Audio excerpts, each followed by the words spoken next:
This video contains subject matter that may be offensive and disturbing to some people.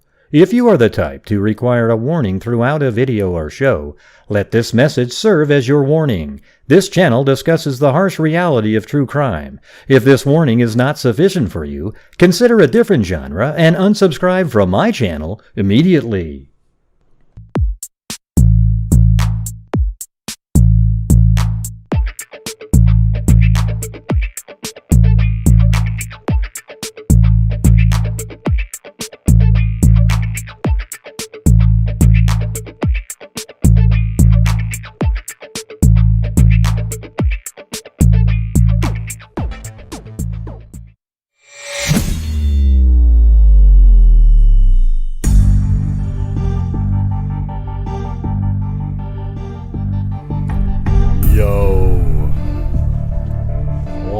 Is going on, freaks?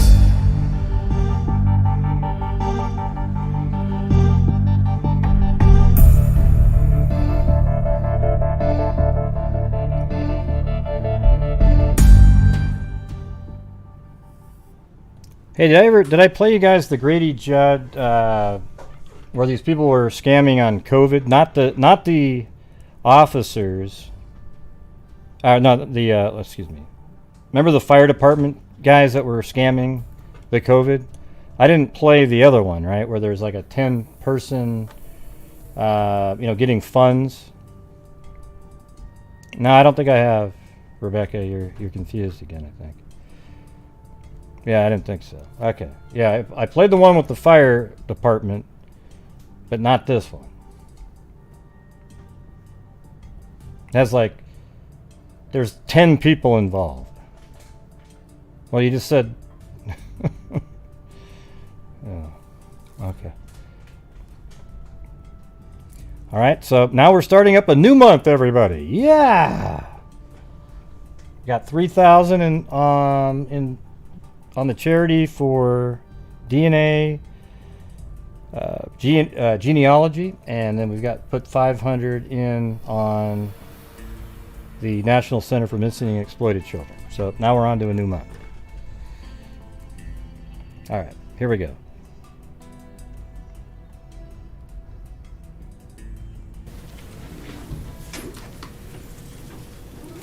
Ladies and gentlemen, come on over. I have today with me, he'll always be Chief Joe Hallman. He retired as my Chief of Law Enforcement, but he's the Deputy County Manager in charge of public safety. And a dear friend. This is the second time we've had to be together this week in front of the cameras. Or in fact, I think you put the chief up last time, didn't you? But we're here today to talk about another COVID-related event. And this has to do with these folks. The cornerstone is Phyllis Toreto. Phyllis, in fact, is the general manager for the McDonald's at 27 and Central Avenue in Lake Wales. And she is going to be pivotal about what we talk about today. But let me tell you how this began in July. Publix Corporate Security noticed a fictitious letter where an employee had asked for COVID relief funds from the Polk CARES Act, run by the Board of County Commissioners. So, of course, we all worked together with our team. Publix notified us. We notified our colleagues from the Board of County Commissioners assigned to Polk CARES, and we all began to this investigation, and we found a lot of people that had falsified documents in order to steal money. However, upon the investigation, and this is taken from July until now, of all the people, some others are still under investigation. So understand, we're not saying this is a complete list, but at this point in time, this is the group of people that we've documented received $2,000 from Polk CARES under this specific program, with the exception of Phyllis. She didn't receive the money, but she facilitated the cheating for the McDonald's employees.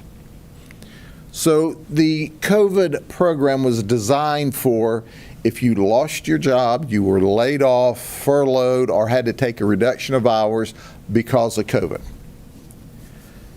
We had a lot of people that got help from Polk Cares.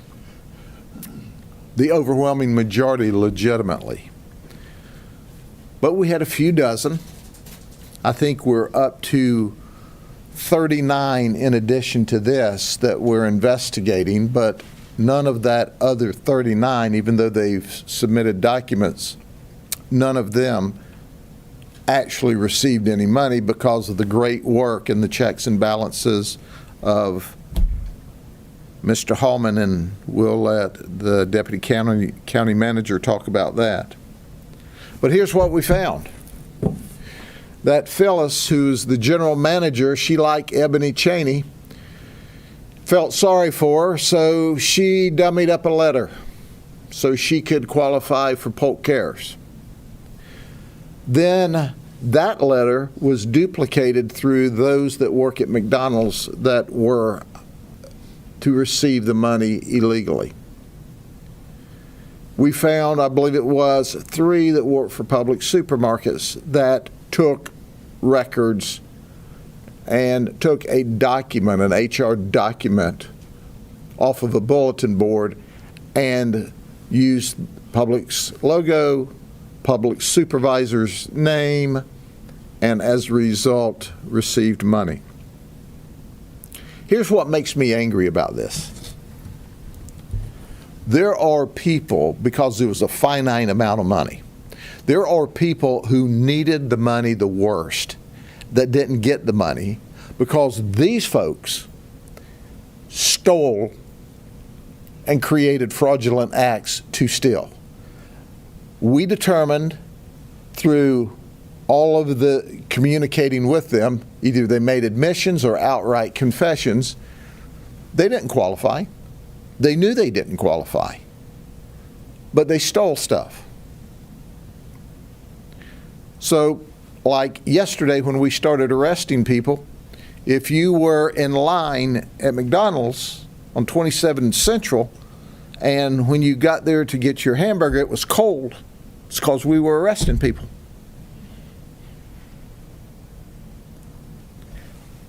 But at the end of the day, not only are they held accountable, but here's my word to the wise.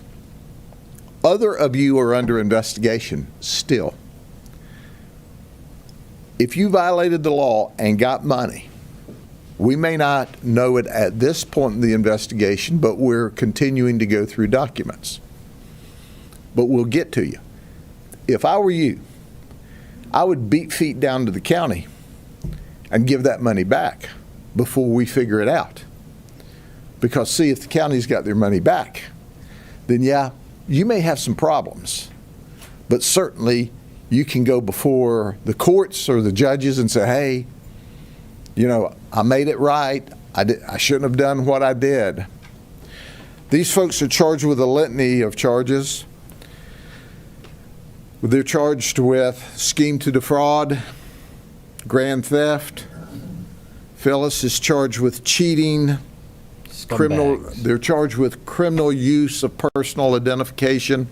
And we've got examples of the corporate paperwork that was dummied up. We had paralegals from the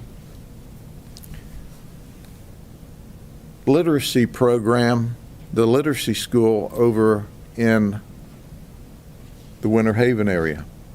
I want you to think about this for a minute. That's an oxymoron. The paralegals weren't very literate when they decided to forge documents to steal money. So you're not stealing from the government. You're stealing from the taxpayers. You're stealing from the good-hearted people that made this money available for those that are really, really struggling. And once again, some of those that were really, really struggling didn't get the money because these folks who had no right to the money stole it. Let me turn it over for comments from our Deputy County Manager, Chief Hallman. Thank you, Sheriff. Joe Hallman, Deputy County Manager. The county received about $126 million from the federal government for the CARES Act program. As a result, this particular program, about $53 million was set aside to assist individuals. One of the marching orders we got from our county commissioners was to get the money in the hands of the people that needed it the most. However, it was our job to make sure those who didn't qualify didn't get it. And through internal control and working with Publix and other companies and ultimately the Sheriff's Office, we're here today. So I want to thank the Sheriff and his detectives for following up and making sure these folks are held accountable for their actions. But again, the whole idea was to make sure that the money got it in the hands of those who needed it the most. Thank you. The investigation continues. Certainly, we believe there are others that are complicit, but we also need the community's help. If you know of somebody, you can. Well, there's a particular party that's more into entitlements than others, Jamie. Can help speed this process along by giving us a call. Just saying. But at the end of the day, we're going to do what's right. This COVID is no joke. People are suffering with the illness, and people are suffering because of the illness. And we are going to join with our Board of County Commissioners, the state and federal government, it's a fact, to make Jamie. sure that we do all we can to help those that need the money worst and hold everyone accountable that's stealing, that's taking money. Are there any questions? So you're really going to get the money back? And then why did Phyllis Torado, Oh, boy. who is doing this work for everybody else, not rip off the system herself? She felt sorry for her employees and thought they could use some extra money. So she dummied up the letter for this one who she thought, well, gosh, she could really use the money. She's going through a tough economic time. But it wasn't because of COVID. She clearly violated the law. And then the person that she tried to help gave the form out to others and said, hey, we figured out how to get some money. Oh, man. And the ringleader lady, she's in trouble. She gave him the blueprint on how to get it all. $2,000 apiece. Yes, ma'am. So are all these other people employees at the McDonald's, or Ebony just kind of shared No, it to her friends? not all of them. All of the ones that got money from McDonald's are on this board, and we can point out the individuals. Some of them are Publix employees. Some of them came from a nursing home. Some of them came from the school. The principal has fired all of them. Publix has fired them. McDonald's still. I don't feel bad for the manager at all, Rebecca. Why do you feel bad for the manager? She knew what she was doing was illegal, trying to help somebody else. It's not really trying to help somebody. It's trying to commit a crime because you want to be cool, and you try to tell them how they could get some money. I don't think it's poor manager at all. I think she's an absolute moron. I had them making hamburgers yesterday. Probably got the IQ of a beetle. They're booked into the jail. If they don't get out, we'll let them go down and work in food services and teach us how to get food out quicker. To clarify, so they used the body written by Phyllis and then put like the header of wherever they worked? What they did is they took other documents that were already, in some cases, signed. In some of the Publix cases, the HR person they put on the form was not an HR person, didn't exist at all. So they took one, in some instances, they actually took signed forms, scanned them in, took the body of it out, leaving the letterhead and the authorization signature, and then wrote the information in. Interestingly enough, in one of them, they even spelled Phyllis's name wrong. So the people working in the program for the county caught this. The checks and balances, once again, the system worked.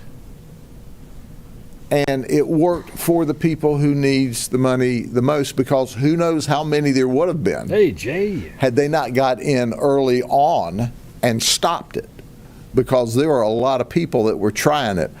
This is all we have clearly determined took the money. Now, I've got to tell you, we did have 2 or 3 others who got the money inappropriately, but they qualified for the money, they just didn't do it right. No, Brittany. So we didn't charge them criminally because we didn't think there was any criminal intent there when we looked at the program and the requirements of the program. Or some people didn't do the false forms at all, but somebody did the false form for them, and they go, they just sent me a check. I mean, I knew they were sending checks, but I didn't file any false forms. I didn't ask for any money. So we're dealing with them. They owe the money back. But once again, we didn't see criminal intent where they dummied up the forms, where they falsified signatures, where there was criminal intent. And we wanted to make sure, and that's why we waited until we took them in custody and got their admissions and or their confessions and looked at the nuances to make sure, because there are several opportunities for receiving the money, and we had to make sure that these folks clearly defrauded the system and the program, and they did. Joe, didn't I read that the county just got millions more dollars for the people that are legit? They can still apply for money? Yes, the county did get. Come over here, Joe. Yes, the county did get, I think it's another $21 million, and we're in the process of now of deciding how that's going to occur. Yes. Did they receive $18,000, these 9 people? 2,000.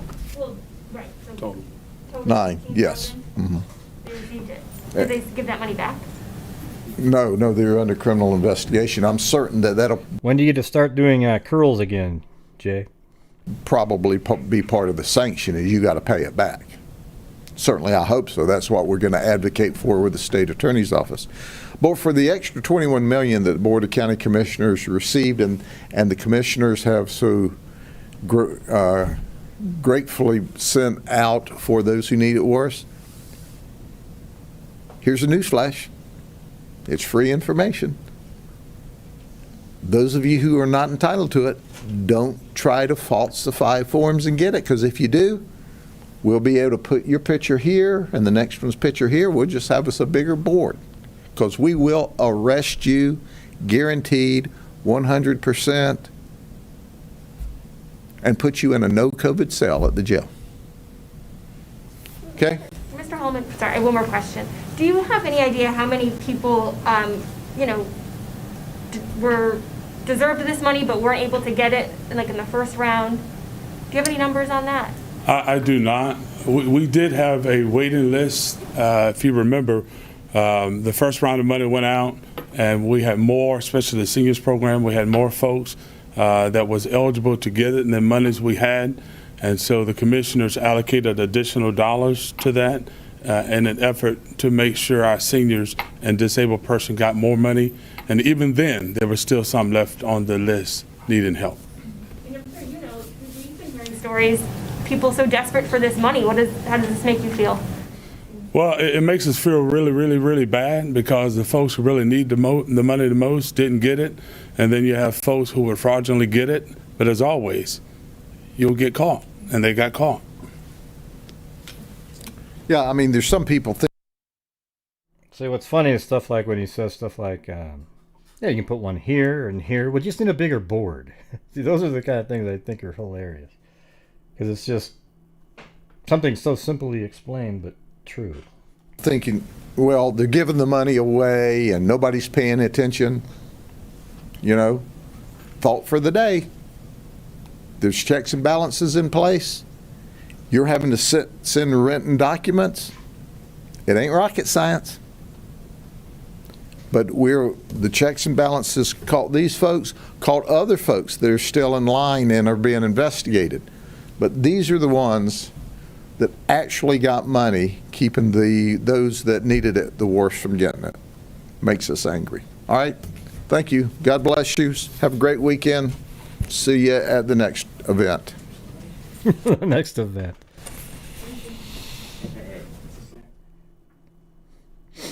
Yeah, remember that Samson guy, the rapper that I played once on here, Samson. He did a rap on that, like how there's all these jobs available that you can get, but nobody wants to get them because you can get free money. So he goes through the whole thing. Makes total sense.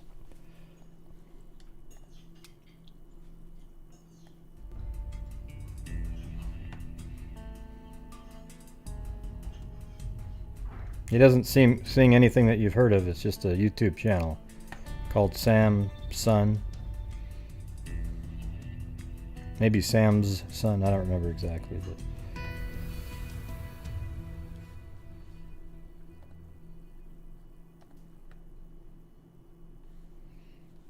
yeah, I've got the. That's right. We've had that emoji for a long time. Okay, now in the. Hold on a second. Jason Landry case. Somebody on Web Sleuths that's on Web Sleuths is on Web Sleuths as you know. Well, it's hard to explain. He's on Web Sleuths, but a guy that is an actual verified sort of insider who lives in this town here, this town right here. He said that we nailed it. That this is exactly where the car crashed, right here. And my first instinct was to go this direction. 900 feet this direction is where the clothing was found. Alright, so it was right in this area. And it looked a lot like the picture, even though it's 11 years ago. But somewhere right in this area, it was just dark at night, so you could only see to about right there. They were probably... Maybe they were just blocking out this so you couldn't identify, or that thing right there. I don't know why that little... Or maybe they were walking out of their vehicle and there was a guy standing there. There was another police officer. I don't know. But it's right in this area.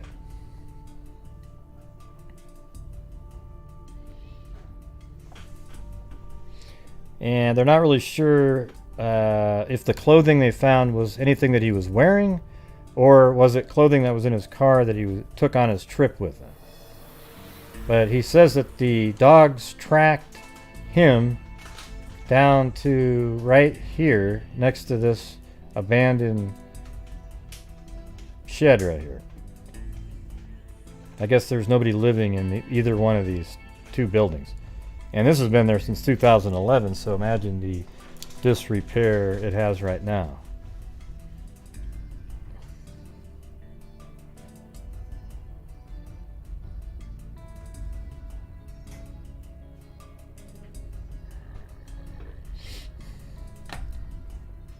Yeah. So that's where we're at with that one. I guess and then also the same pond that I mentioned right here. That is the one that they checked. You see, if you just use common sense and logic, you can be pretty accurate just looking at what's going on. So, all right. That's the update on that. Now I'm going to get to the case that I was going to cover. The case of Barbara and Patricia Grimes. All right.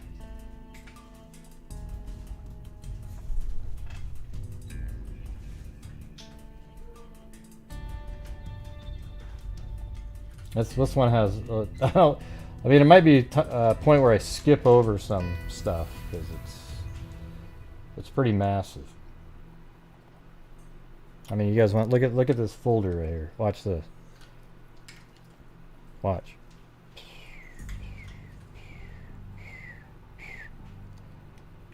Tons of images, though. I think this would be a good one for, if you could condense it down somehow, it'd be a good one for Nefarious.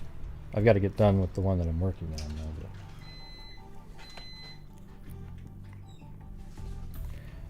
All right, and don't forget, you guys, we are starting a new month now. We got to keep the momentum going. We're at $4 for the night. We got to keep on trucking.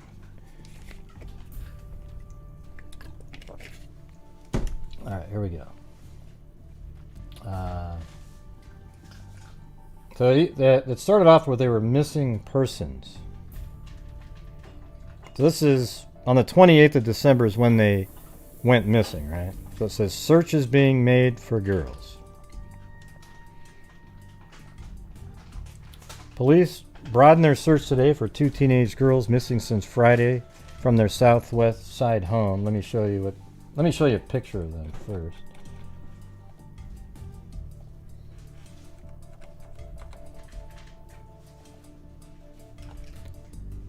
All right, these 2 women are missing. Patricia Grimes. It's amazing. They don't look the ages that they're assigning to them, right? Like, she's 13. I could see maybe her being 13, and she's 15. If I was just to look at a picture, I'd say she was 25 or 30 almost. And, I mean, I don't know. It's hard to tell with her, She does look young. Like, I would say like 16, 17. But she's 13 and 15 right here.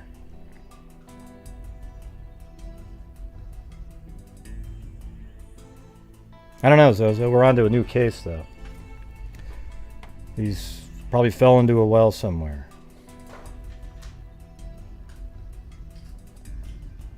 All right. The sailors known only... Well, hold on a second. Let's see. The girl's mother, Mrs. Loretta Grimes, 48, and several of their friends told police there was a possibility the sisters, Barbara, 15, and Patricia, 14 years old today, were with 2 young sailors. The sailors, known only as Larry and Terry, about 17, were believed to be from Great Lakes Naval Training Center. Friends of the girls said they had mentioned receiving a letter from the sailors saying they would receive a 3-day pass at the end of the month. They met the men earlier this month at a downtown theater and took them to their home. Mrs. Grimes said she did not know if they had seen them since. The girls reportedly were spotted late Friday night by a bus driver who let them out at a transfer point at about 11 p.m. They had not been heard from since. Nearly 100 police have been assigned to extra detail in the search for the missing pair.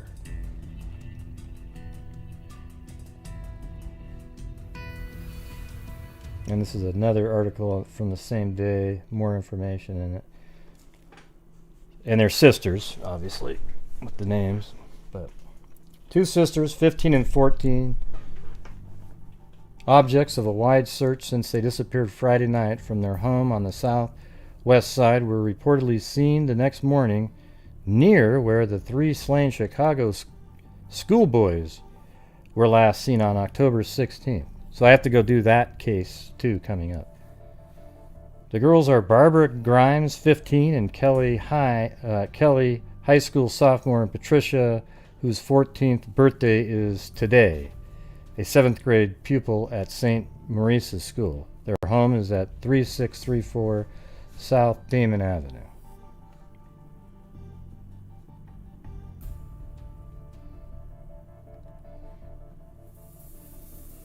And that's right here. This is just where they live.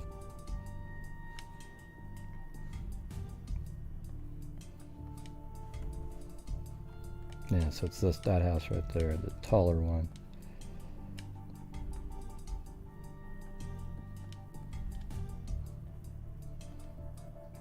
And there it is. You can see the address right on the wall there. That's the mother, by the way, right there.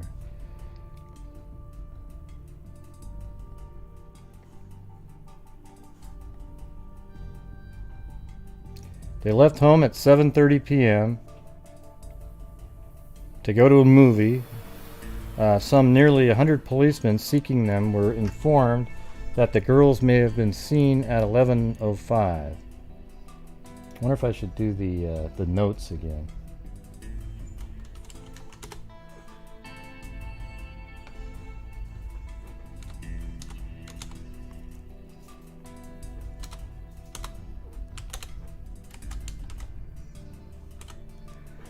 All right, so 7:30 p.m. they were going to go to a movie. Turns out I know what the movie was. It was Love Me Tender, like I think an Elvis movie. They left home at 7:30 p.m. to go to a movie. Some nearly 100 policemen seeking them were informed that the girls may have been seen at 11:05 the same night when they left an Archer Avenue, bus at Western Avenue. So let's see. Let me put that in there. 11:05 bus stop. Archer Avenue bus. Archer Avenue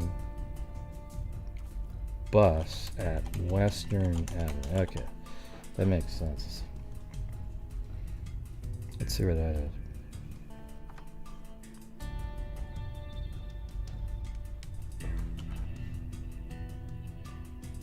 Archer Avenue. So how about just Archer Avenue and Western? Okay, that's right down in here.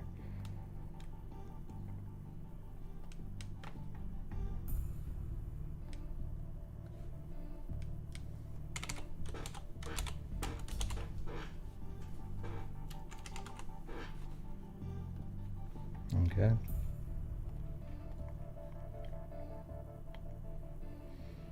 Jack Franklin, 68, of 3647 Ansley Street, a guard employed by the Admiral Corporation television and radio manufacturer. Let's see. Said he met two girls answering descriptions of the missing sisters at 9:40 a.m. Saturday on Lawrence Avenue. It was their rudeness, he said, that made him remember them. He said he heard one say to the other, "I wonder where the bus stops." I don't know why that's rude, but... Hey, thanks, Barbara Smith. Franklin, on his way home with an armful of groceries, said he told the girls, "You've passed it," and pointed to the stop at Central Park. One of the girls retorted, "Oh, shut up," and the two walked towards the designated stop. Well, that would be rude.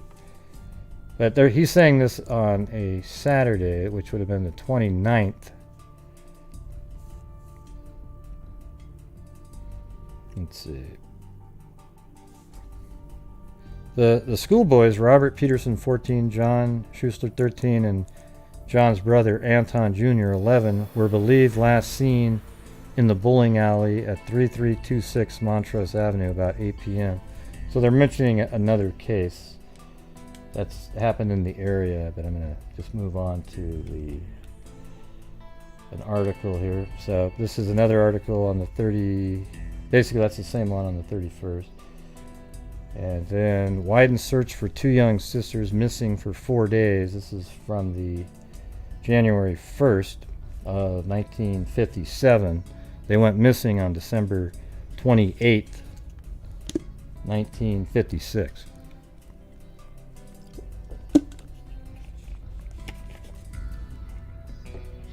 I'll help you get better, Barbara.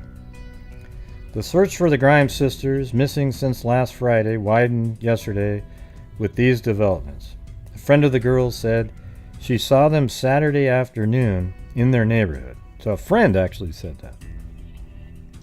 A North Shore motorman said they boarded his Milwaukee-bound train Sunday. So now you've got a girl saying she saw him Saturday, a train saying they saw them on Sunday. The triple killing unit led by Chief Detective Patrick Dealey was assigned to the case in the wake of a report the girls were seen near where the Peterson and Schuster boys were slain last year. The sisters, Barbara Grimes, 15, and a Kelly High School sophomore, and Patricia, whose 14th birthday was yesterday, and who is a 7th grade pupil at St. Mary's School, has been missing since 7:30 p.m. last Friday when they told their mother, Loretta, they were going to a movie. Their home is at 3634 Damon Avenue.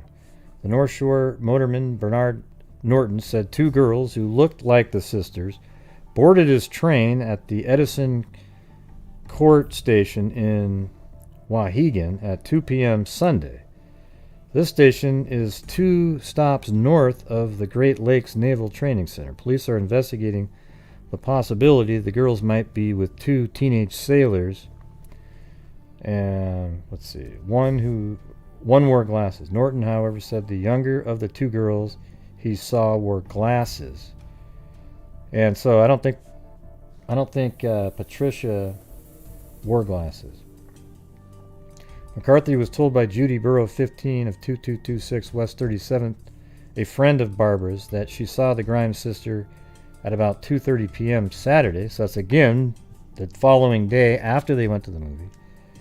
Dealey's triple killing unit was assigned to the case. Okay, so now you've got all these people saying they see the girls.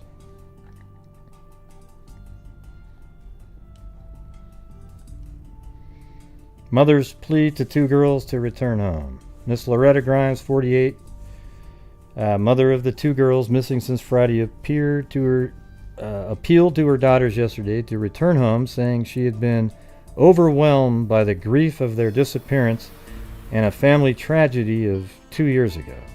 She expressed the belief, however, that the girls, Barbara 15 and Patricia 13, objects of a police search through the Chicago area, had been seized and were being held somewhere.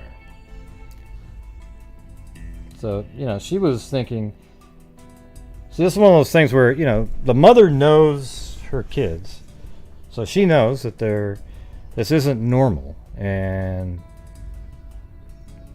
she believes that they've been taken against their will because they would have come home or let her know.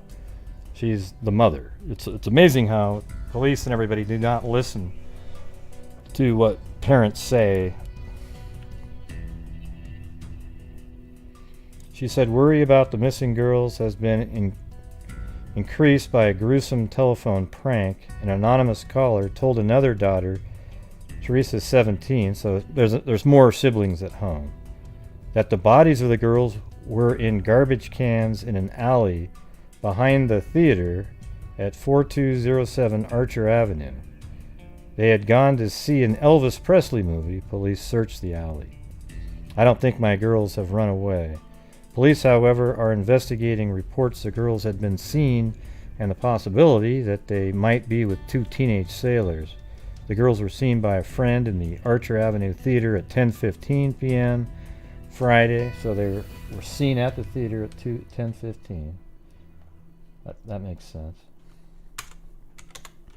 10:15, seen at theater.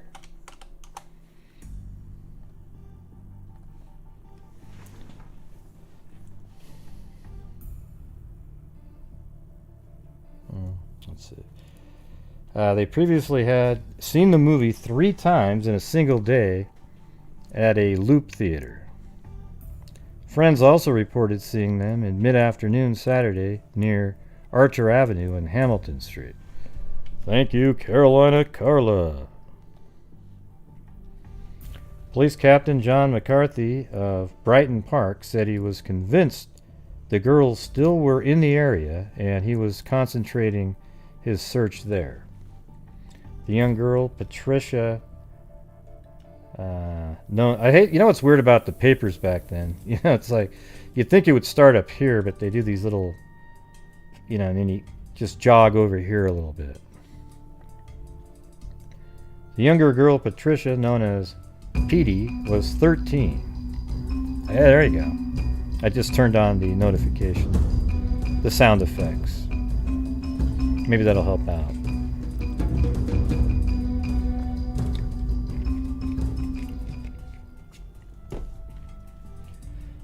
So Patricia was known as Petey. She was 13. She was about 5'3", 108 pounds, and was wearing white babushka jeans and a black jacket. So let me see, what are those?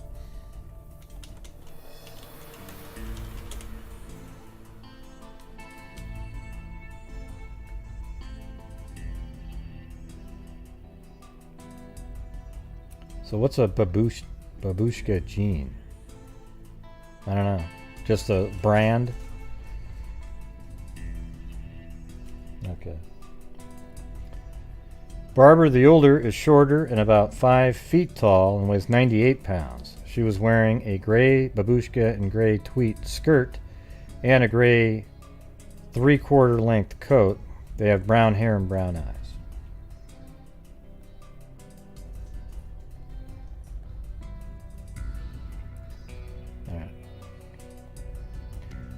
Police comb City hunting for clues. This is on the 3rd of January. Barbara and Patricia Grimes, they're missing. Pat and Barbara, strong Elvis fans, were last seen Friday after they had viewed the latest movie by the singer for the 4th time in a few days. Friends also thought they saw the two Saturday near Archer and Hamilton Avenue. The girls have brown hair and brown eyes. Let's see. Yeah, basically the same information that we just went over there. But they'd seen that movie 4 times. I remember when Star Wars came out, there was people that saw it like 20 times.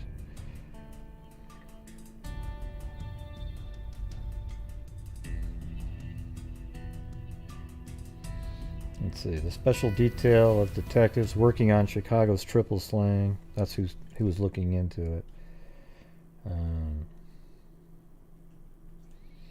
The police questioned all their friends. 3 employees of the SS Cresco store at 6300 Halstead identified pictures of the brown-haired missing sisters as the 2 girls they saw in the store Wednesday. So that was 2 days before, so I'm not sure what that even means. Hanging around the record counter and playing Elvis Presley records. Although a restaurant owner in Blue Island identified pictures of the 2 as girls who were in her restaurant near Illinois Central Railroad Station there early yesterday, police believe the girls had either returned to the south side or had never left the city. And January 7th, there's really derogatory picture of an Asian person under there. It was like, it was ridiculous. 1956, Brighton, so I darkened it out there. Brighton Park Police last night were checking a report that Barbara Grimes, 15, let's see, missing from home since December 28th with her sister Patricia, may have been seen in a Chicago filling station early yesterday. I mean, there's so many people. Oh, I thought I saw him here. I thought I saw him there. I thought I saw him here. Thanks, Barbara. You're keeping me afloat.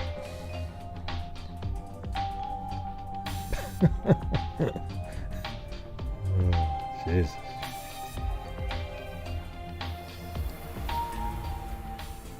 Every time I hear you say Barbara, my head perks up, lol. Yeah, well, you're going to hear your name a lot because they're in this story a lot. The girls left their home to see an Elvis Presley movie and failed to return home. More than 150 policemen and detectives have been checking numerous reports that the girls have been seen in various places in the city and suburbs. Neighbors and friends have been calling and visiting Miss Grimes daily. Hey, thank you, Jen H. All right. So, yeah, I mean, they just keep looking. There's articles in every day of the paper for a long time. Missing sisters seen by a friend. I mean, listen to this one. Police today said they are certain that 2 missing teenage sisters were seen by a friend the day after their disappearance. Authorities said the information lent credence to a theory the girls are alive and engaged in a romantic escapade.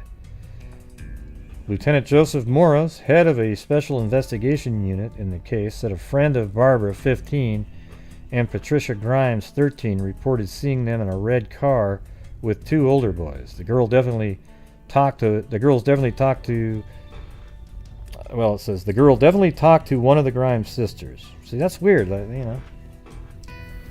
because that's a girl that really knows them and said she talked to them, right?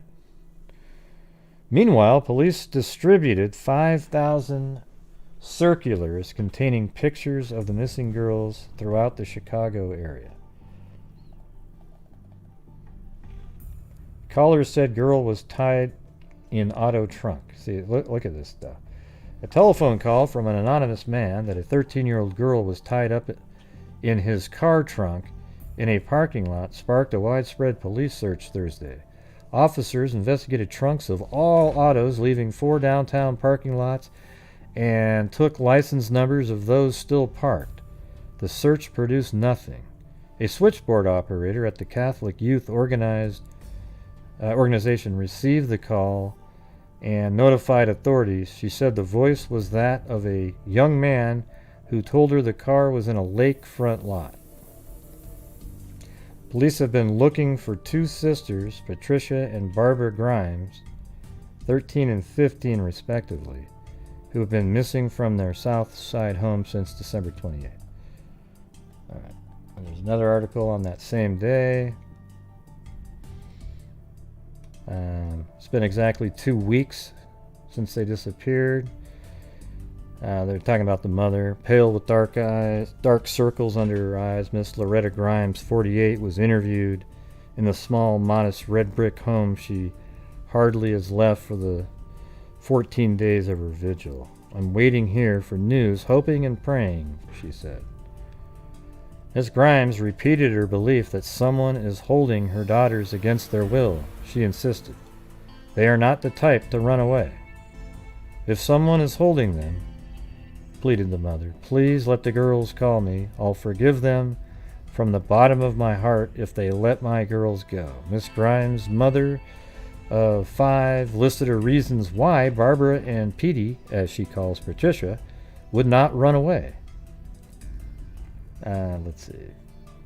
New Year's Eve was Petey's birthday, continued Miss Grimes. So it was just basically 3 days after their disappearance was her birthday. She wasn't going to miss that. She wanted to celebrate December 29th, the night after they disappeared, and had invited 8 girlfriends over for soft drinks and cake. Right. So she's not going to just disappear, you see. Miss Grimes declared that neither of her daughters dated and that they were considerate in calling when delayed at the homes of girlfriends. So if they were ever a little bit late, they would always call. The mother laughed at suggestions that the girls may have taken off for Tennessee to see the current Bobby Sox craze, Elvis Presley. My older girls were mad about Frank Sinatra. In my day, it was Rudolph Valentino. They like Presley, that's all. Miss Grimes picked up 2 unopened envelopes addressed to Barbara and Patricia. The return address was Elvis Presley Fan Club, Hollywood, California. The membership cards arrived this week. The mother walked into a small bedroom off the living room, shared by the girls with another sister, Teresa, 17.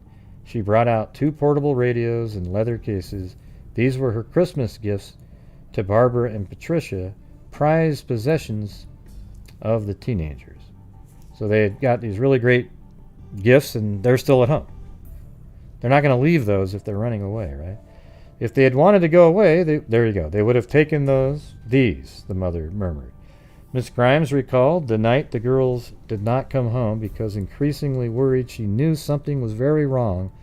By midnight, the mother sent 2 other children, Teresa and Joseph, 14, to the bus stop 2 blocks away to wait. They returned after 3 buses had gone by, stopping each day with the assurance is the father of the girls, Joseph Grimes, a truck driver, whom Mrs. Grimes was divorced 11 years ago. Both of the missing girls are brown-haired and brown-eyed. Barbara 5 feet tall. We've gone over that part. All right. And that's the same, another story mentioning the trunk. And that's the mother. Looks just like they said, dark rings around her eyes. Just in a daze.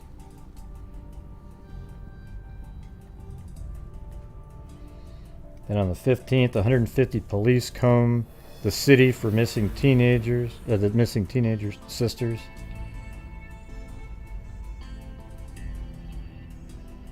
Yeah. So I don't need to read the article. They're just looking for. And here's a cool. I love these pictures, by the way. I mean, from back then, I don't know why they just look amazing. But this is them looking for her, the girls.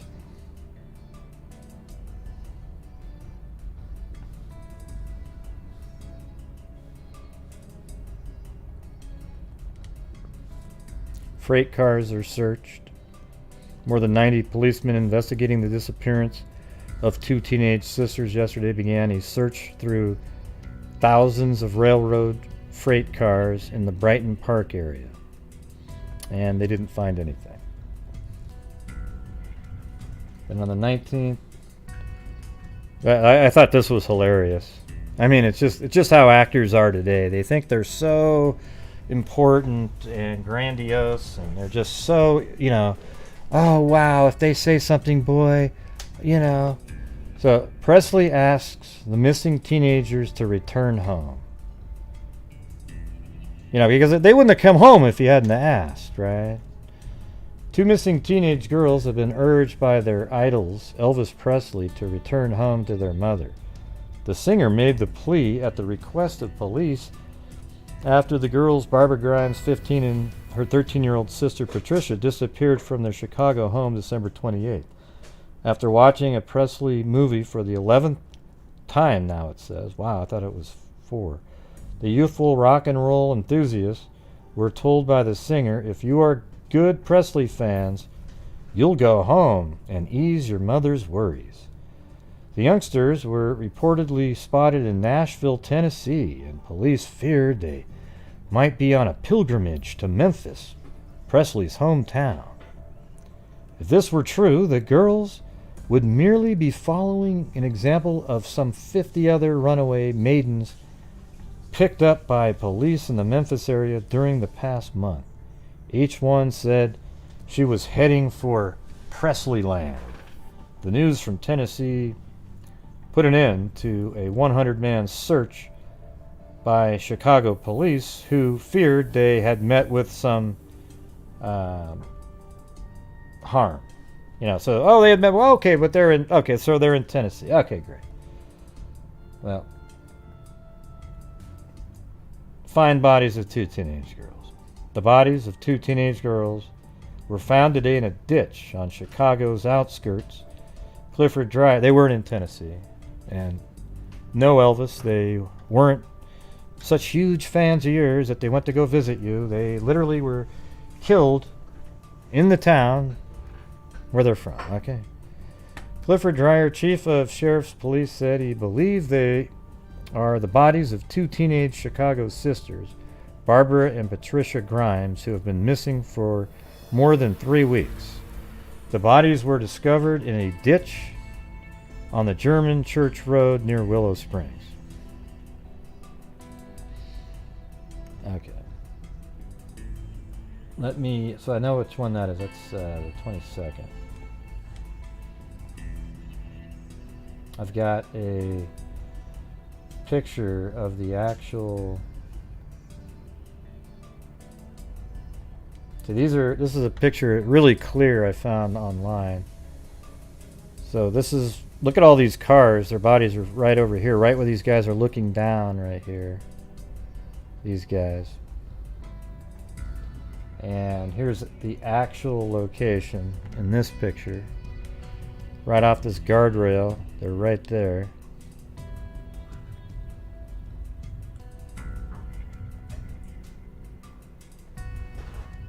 And this picture here is pretty crazy because it actually, it shows their bodies on the ground right there. Like that's an arm underneath the other girl there. It's pretty crazy, but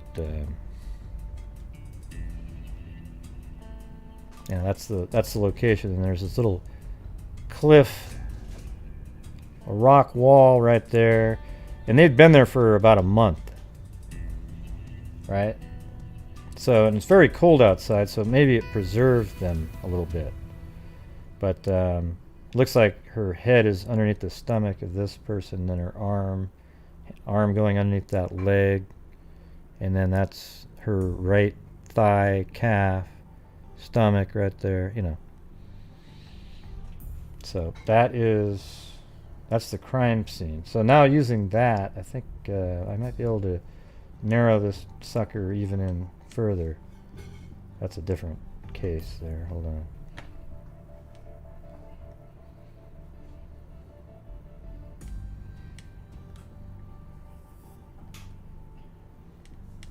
All right. So they live over here and they were found over here. And it's right in this area. And I wonder if that actually works now. I think they were found right down in there.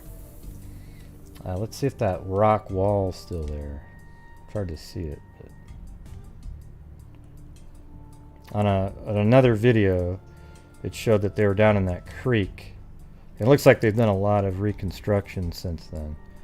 So they weren't actually in the creek though, you could see it. They were just right off the side.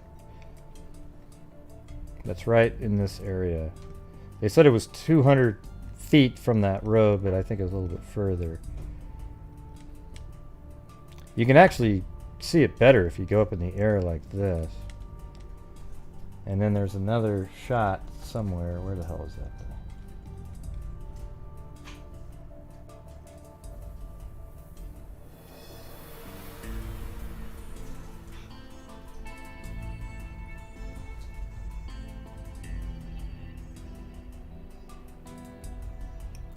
I'm just trying to find the one.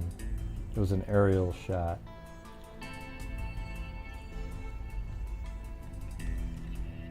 Huh.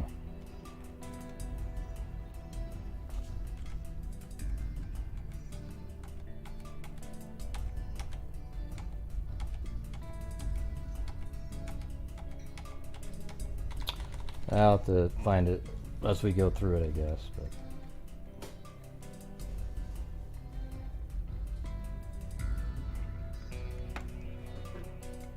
alright, now the articles start getting more intense because they were just missing. Everybody's just coming up with some random crap. Oh yeah, saw him yesterday, saw him 2 days ago, saw him here, saw him there, saw him. The nude and pierced bodies, not sure when they were saying pierced, of the missing Grimes sisters were found today in a scraggy stretch, freshly thawed land along a highway southwest of Chicago. The tragic end of what police thought might have been an adventuresome but routine runaway from home marked the Chicago area's second multiple murder of children in 15 months. Police said the girls appeared to have been dead about 2 weeks. Both crimes are unsolved, and Cook County Sheriff Joseph Lohman said there are marked similarities in the cases. So I'm definitely going to have to go look at that other case. The Grimes girl, Barbara 15 and Patricia 13, disappeared from their house on the south side on December 28th. At first, their disappearance aroused little official concern, but as the days dragged on and one false lead after another crumbled, a vast police hunt was started. And as time passed, fears grew that the girls might have met the same fate that befell 3 Chicago schoolboys. Nah, you didn't. You guys thought they ran away. You switched it to that. So it wasn't as time grew. As time grew, you came up with the runaway story. You faded away from that story. The nude bodies of Robert Peterson, 14, John Schuessler, 13, and these 2 girls were found nude. So all 5 of these people were found nude. On Monday, a group of prominent Chicagoans announced the reward in excess of $100,000 would be paid for a solution of the boys' murders. That's huge. The girls' murder presumably will go on the list. Police were ordered to run down one clue in the girls' slaying. They sought for questioning a man who a week ago was questioned about the case. He was seized after stating in a tavern that the girl's body would be found in Santa Fe Park, a site a mile and a half from where their bodies were discovered. The man telephoned police from the tavern, telling them that he had had a vivid dream about the girl's body. Later he said he had seen the bodies. Thanks, Carolina Carla.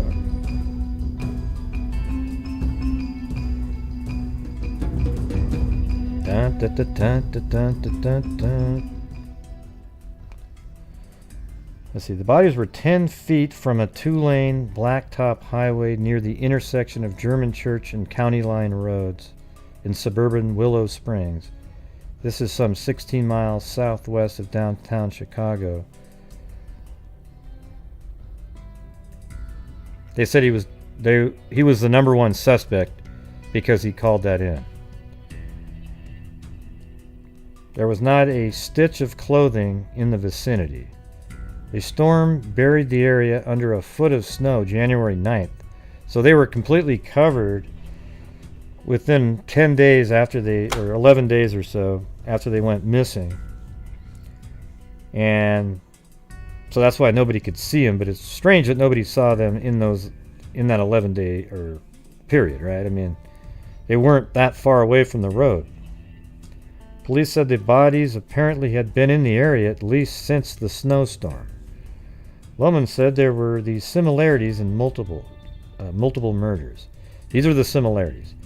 The bodies overlapped as if they had been dumped or tossed from a car or truck. The slayer or slayers stripped the bodies in both cases and disposed of the clothing elsewhere. None of the boys' clothing has ever been recovered. The bodies bore signs of violence. A cursory police examination showed puncture marks on Barbara's chest inflicted by a small caliber bullet or an ice pick. So that's weird because later on they don't say any of that. The boys' bodies showed similar markings inflicted with a pronged tool. Maybe a cattle prod or something. I don't know. Lohman said Patricia's body bore bruises and other marks, but that because of the frozen condition of the bodies, it will not be determined until a pathologist's examination Wednesday. The girls' bodies were discovered at 1 p.m. by Leonard Prescott of suburban Hillsdale. He's a construction worker who was on his way to shop for groceries. Couldn't tell whether they were bodies or discarded clothes dummies. So he returned home and got his wife and 2 children. Wow, that's great, Get the kids too, huh? They drove to the spot, verified that they were bodies, and notified Willow Springs police. The village police in return radioed to the sheriff police, who summoned representatives of the police crime laboratory and the coroner's office.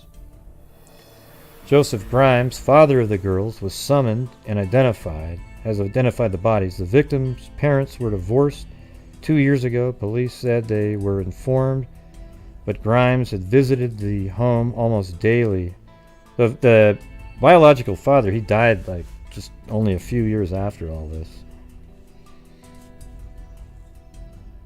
Their mother, Mrs. Loretta Grimes, had never agreed with suggestions that the girls, avid Elvis Presley admirers, might have run away. There were reports that the girls had been seen in Nashville, Tennessee. What a load of crap. They only had $2.50 between them when they left to attend a Southside movie by bus. They took no extra clothing and left behind. The police should have been all over this going, nah, they didn't do that. They didn't take anything with them. They don't have any money. They didn't take the radio. They didn't take anything with them at all. Instead, they're like, oh, great. Oh, woo! We can get this sucker off our chest. We'll just say, oh, they were over in Tennessee. Yeah, but as soon as the bodies are found, right back on it. The girls had no special boyfriends, their mother said. Other members of the Grimes family are a married sister, Miss Shirley Wojek, 30, Teresa, 17, a high school senior, Joseph, 14, and 8th grade pupil, and James, 11. So that family had a 30-year-old, 17-year-old, a 15-year-old, a 13-year-old, almost a 14-year-old, so almost two 14. I mean, she must have got pregnant like 2 months after she had a baby and then had Joseph there. Because she would have been 14 also. You would have had two people that were 14. Two children. Unless they were adopted. Okay, I don't think so. And that's pretty much that shot, but a lot less clear that we were looking at.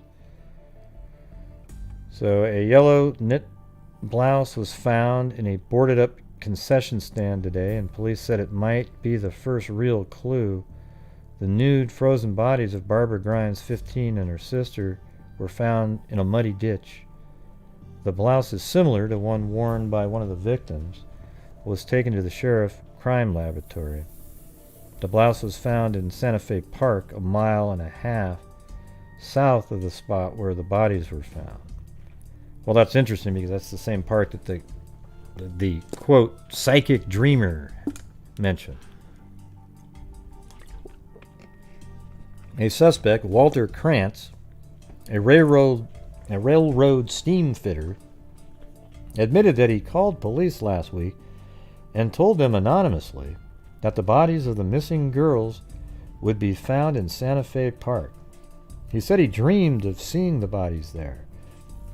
Krantz already given 2 lie detector tests since the bodies were found, was returned to the crime laboratory today for further questioning. Police also found ashes in the basement of an abandoned house in the general vicinity.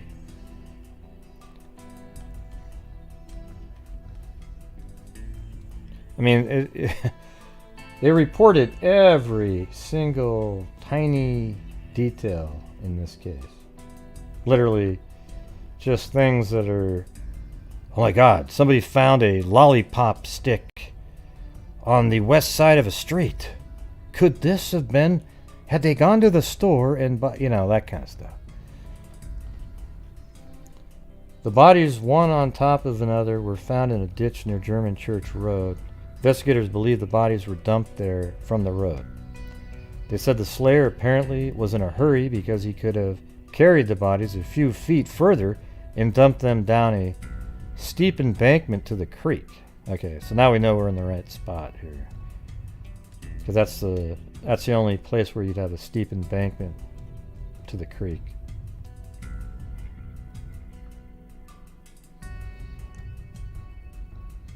And it's just been changed since then. They put this nice bridge here with the walkway. There used to just be a railing and then a little stone wall, and then the creek below probably had like a culvert that went underneath.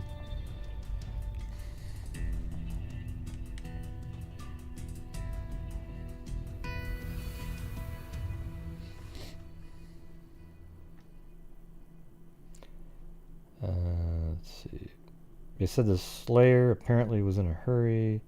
Patricia's body was found lying face up on top of her sister. There were 3 puncture marks in a triangle pattern on Patricia's chest, which authorities said could have been made by an ice pick. Barbara's face was bruised. It was the second multiple murder of Chicago school children in 15 months. Police gave a lie detector test to 3 men. One of the men, Walter Krantz, a railroad steam fitter, first denied and then admitted he telephoned police with a report the sister's body could be found in Santa Fe Park on the city's southwest outskirts. Their bodies were located only a short distance. No, it wasn't a short distance. It was over a mile. Okay, that's misleading to say that. Krantz admitted during the lie detector test that he made the anonymous call to police last week, authorities said. He had been questioned last week but released. However, Krantz denied any knowledge of the crime. Lieutenant James McMahon said when Krantz was asked how he happened to get the idea the girls' bodies were in Santa Fe Park, the steam fitter replied that he dreamed it. McMahon said he was not satisfied with the outcome of the Krantz lie detector test. Alright, well, that didn't turn out to be anything. And these are, look how classic these pictures are right here of detectives. Look at that. I mean, it's just, I mean, look at what is his twin brother right over here? This guy? I guess there was definitely a look that you'd have, right?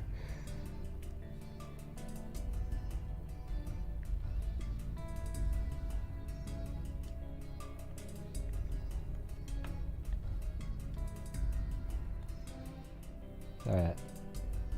And this is on the 23rd. So we've only moved a day later. Okay, here's the shot.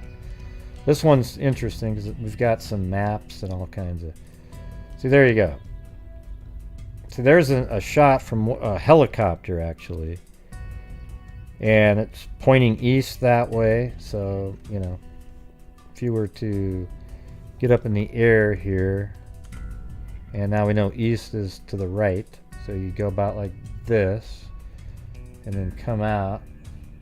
I think we're looking at it pretty much about like this. In that shot. I mean, you can... In some ways you can make out some of the... Like I think... This property here is this one. So it's more like this. This house wasn't there. That looks like a new house, right? So it's right there. And they have it right off that bridge where it would be a bridge now. So right down in there.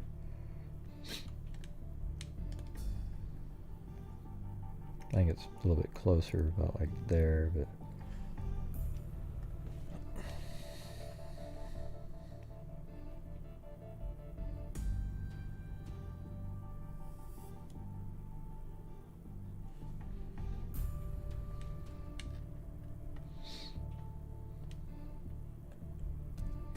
Yeah. So there's the mother. She's crying in there. She knew what was really going on. Nobody was believing her.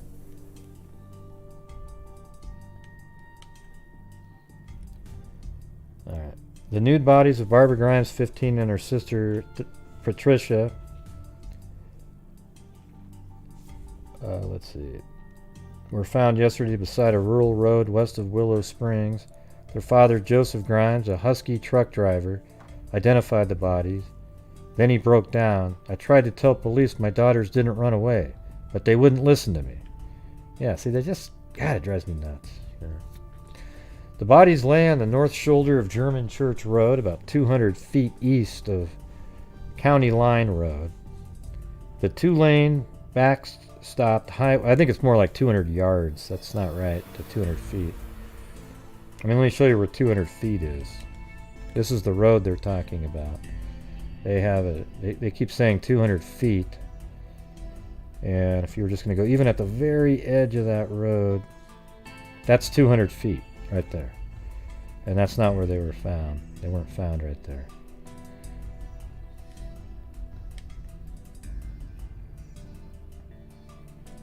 Yeah. So they have them about right here, and it just isn't correct. Okay. So, you know, it sucks when the newspaper is so wrong like that.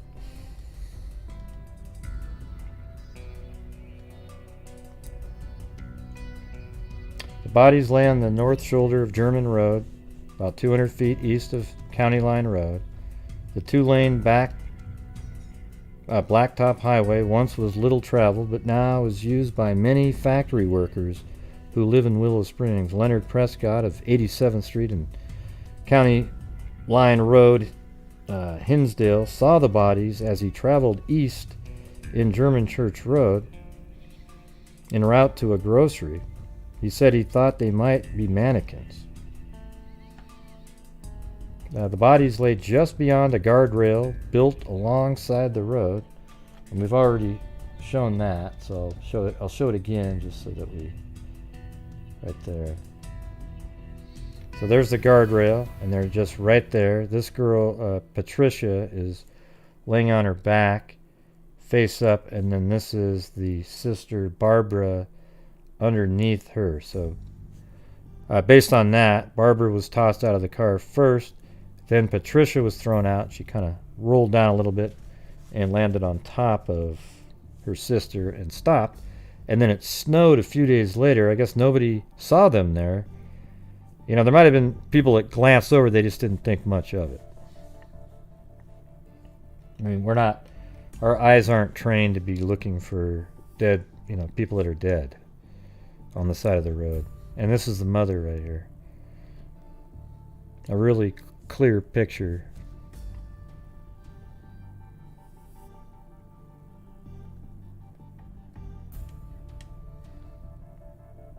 I think this is, maybe that's the 30-year-old, either the 17-year-old sister or the 30-year-old. I think that might be the 17-year-old, and that's the...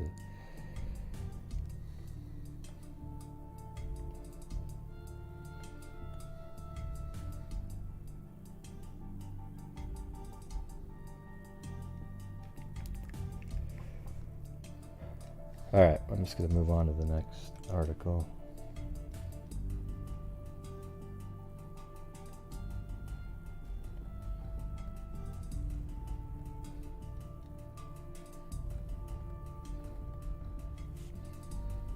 Now there's a dishwasher guy that started to be questioned. Police confronted. I can't really read it there. Miss Minnie Duros, operator of the restaurant, said she knew the man only as Benny and that he had seen him with the barber Grimes, 15, and her sister Patricia, 13, about 3 weeks ago. The girls' nude bodies were found along a roadway Tuesday. Yeah, I think this guy, yeah, Bedwill. See, this guy becomes their main suspect for a long time and was even charged. But he couldn't have been the killer based on what he was saying. He confessed and everything. Let me close that one down. These are a bunch more detectives here. Hey, thanks, Jessica Schubach.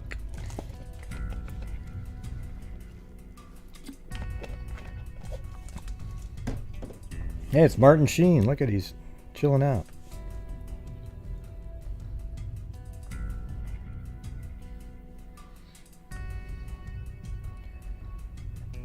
All right, and this is a good map right here.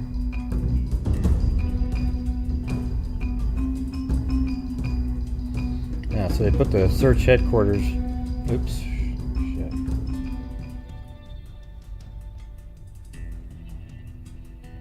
They put the search headquarters right there.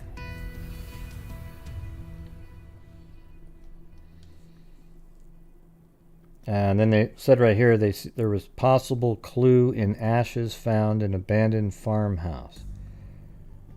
So that location is right here. And I don't think that's right there. Abandoned farm, right in this area. I don't even know what those ashes are though. But there's another barn that was right here that had something that said "Help, help, help" written on the side of the barn. It goes all over the place. I'm telling you, I've never seen something that had so many random clues given out.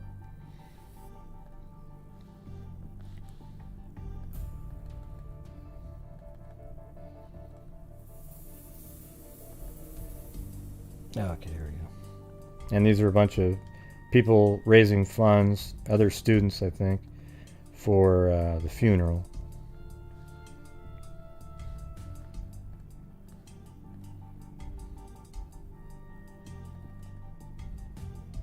And this is looking through, these are the ashes, I think, here. looking through a fire that was found in an abandoned farm. It's probably a homeless person.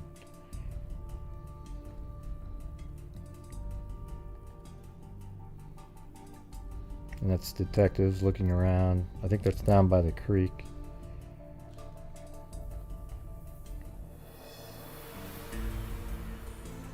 I mean, they had a lot of great photos in there.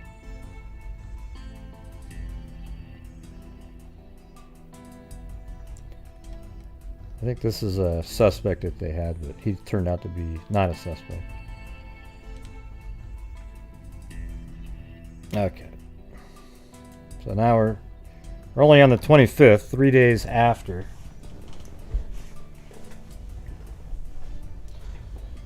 Two girls, friends of the slain Grimes sister. I was going to say, right now we still have 160 people in the first tier. So if you're still in the first tier, you want to keep your, I don't know, your badge or whatever you've got to update to the Oogla Boogla Freaks. Okay, I was going to extend it a little bit longer, just because there's so many people that don't seem to have heard that yet. I know some aren't going to be able to do it, but I want to make sure that people that want to get to do it. All right, Timothy.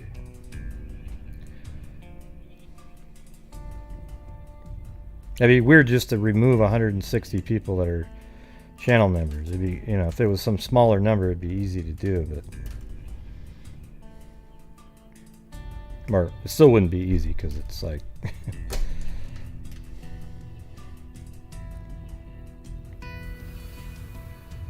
all right. Two girlfriends of the slain Grimes sisters posed last night for photographers wearing clothes and duplicated as near as possible the garments worn by the sisters on the day they disappeared. Miss Loretta Grimes, mother of the victims, went shopping to get some of the apparel. Other garments were borrowed, so they had people dress up like them, I guess. Daniel Bloto, 17 of 2335 West 35th Street, was dressed as Patricia Grimes, Danielle. Barbara Drewswicki, 17 of 3534 Winchester Avenue, was dressed as Barbara Grimes. In build, the two friends, seniors at Senior Barber High School, resemble the murdered sisters. Police had asked Mrs. Grimes to help. So, anyways, they had people dress up like them to, try to get people to remember, a little bit like that one case we did in Australia where they dressed up the dummies, the mannequins, to look like them.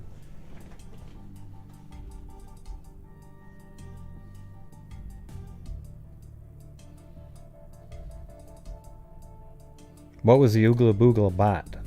I don't know what that means.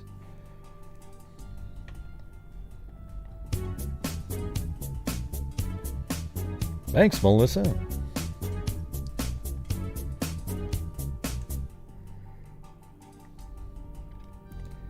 Investigation of the murders of Barbara Grimes, 15, and her sister Patricia, 13, ranged last night from Madison Street, Skid Row Jungle, to the suburbs and back to the girls' home community. One of the leading figures in the case, Edward Lee Benny Bedwell, 21, a Skid Row denizen, described by his mother as a lazy, shiftless bum, was still under questioning more than 24 hours after his arrest. Lie detector tests, Lohman said, indicated Bedwell's story was contradictory. Bedwell was placed in the company of the Grimes girls January 6th on Skid Row by 3 persons, and again on January 11th. So they're trying to make it sound like they're still alive on the 6th and 11th because people said they saw them. One of the 4 supplied the fact that the girl's jacket bore the letters Pat. The evidence again against this man warrants further investigation, said Sheriff Lohman. See, Sheriff Lohman got tunnel vision on this guy. Absolutely 100%. I mean, you can just tell. Even when, like, the evidence starts pointing away, he's like, no, I can still make a case against him. Well, yeah, I don't care if you can make a case. You know, that's just so classic. You know, I can make a case against him. Yeah, you guys can all make cases. You can just sell a jury anything you want.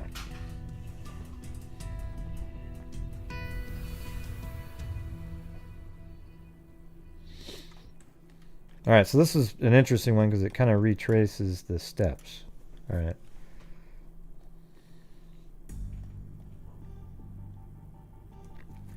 On December 28th, oh, it's continuing from page 1. Hold on.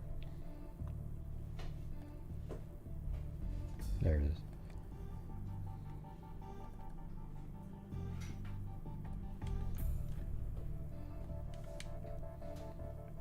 And still another facet of the expanding inquiry, Police Commissioner Timothy J. O'Connor set up a new detail of detectives, juvenile officers, and a policewoman to make a house-to-house canvass in the home area of Grimes' family. On December 28th, when the girls disappeared, they'd attended an Archer Avenue movie.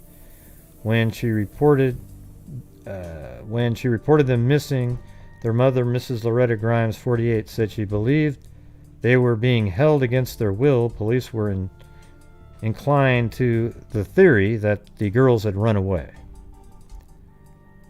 Although an autopsy has been performed on the bodies, investigators have not yet been able to determine how the girls died. Clothing worn by the girls when they left home has not been found despite an intensive search. This is one of the obstacles faced by investigators who have been receiving numerous reports the girls were seen in various places after they failed to return home.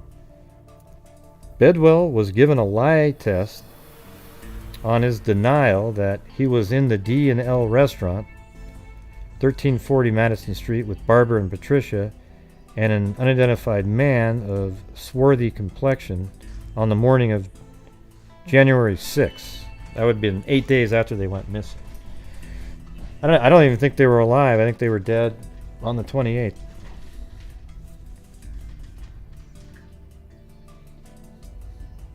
Let's see. Mrs. Duros said Bedwell, a part-time dishwasher in the restaurant, came there about 5:45 a.m. with the girls and the man. She said the girls she believed to be Barbara looked sick or doped. The other girl looked as though she had been drinking. So it's probably just two other people, girls, you know. After they left by a rear door, she said Barbara came back and said, "They're trying to put me in a car, but I won't go," and sat in a booth and her head in her arms. The other girl, believed by Mrs. Duros to be Patricia, came in and tried to rouse Barbara. "Why don't you leave her alone?" asked Mrs. Duros. "This is my sister," the second girl replied. The man came back and walked Barbara out of the restaurant, supporting her by the arms. Duros said the two men came back with the girls while he was on duty at 9:30 a.m. Barbara was with Benny, he said. They were carrying on, and I asked them to leave Benny. Benny paid the bill, and they left. Several days later, he related Benny returned. "What did you do with the girls?" Duros said he asked. "We got him," he quoted Bedwell as replying. Duros said he warned Bedwell, "You better turn those girls loose and tell them to go home. The police are looking for them girls. Their pictures are in the newspapers and on television." I mean, it's weird how detailed this all sounds like. It sounds like it could have been them, right? Bedwell was working as a machine operator at Ajax Consolidated Company.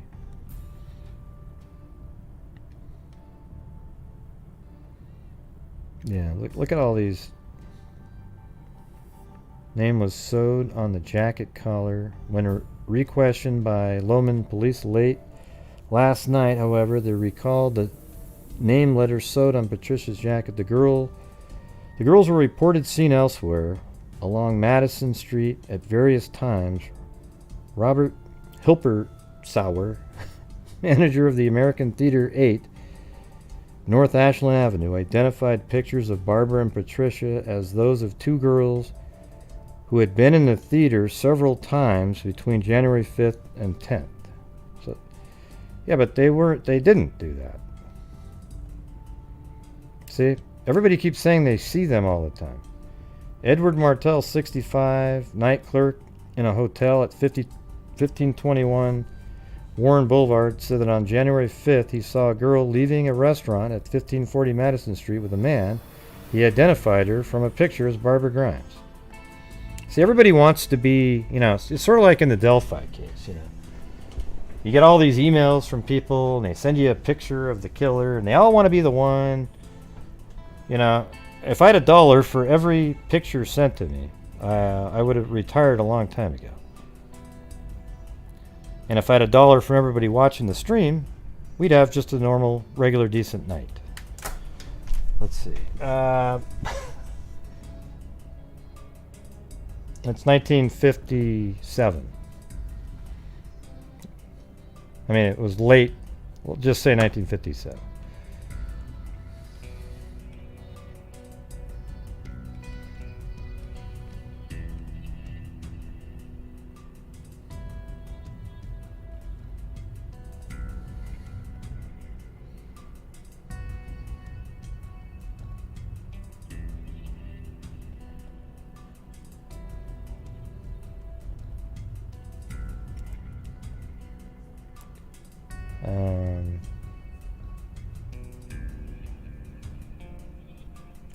That's the same one. Thanks, Michelle Nicholas.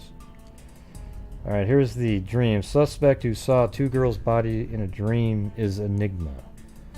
Police investigating the murder of the Grimes sisters were trying yesterday to solve the puzzle of Walter Krantz, 53-year-old steam fitter who had told a weird story of dreaming about the bodies who had been caught in at least 3 lies. Meanwhile, Krantz was identified by a 7-year-old girl as the man who cut off her long curls with scissors or knife several days ago. A 24-hour watch was kept on Krantz in the Inglewood police station. His shoelaces and belt were taken from him. Look how they spelled although. Just, ALTHO. A third lie test Wednesday night showed disturbances on the detector only when Krantz was asked if he had seen the bodies. He claimed psychic powers. In 2 previous tests, Krantz first denied and then admitted he made anonymous calls to police from a tavern. Having a few cocktails, beers, probably he was drunk. Advising them to look for Grimes girls in Santa Fe Park. The park is about 1.5 miles south of where the bodies were found, near Willow Springs. Let's see.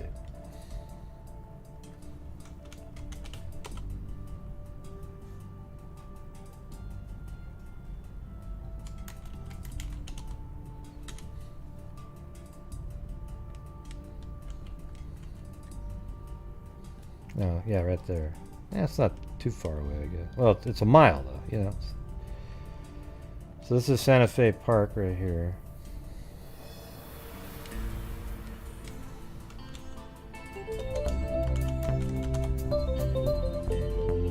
Dun-dun-dun. Thanks, Darlene.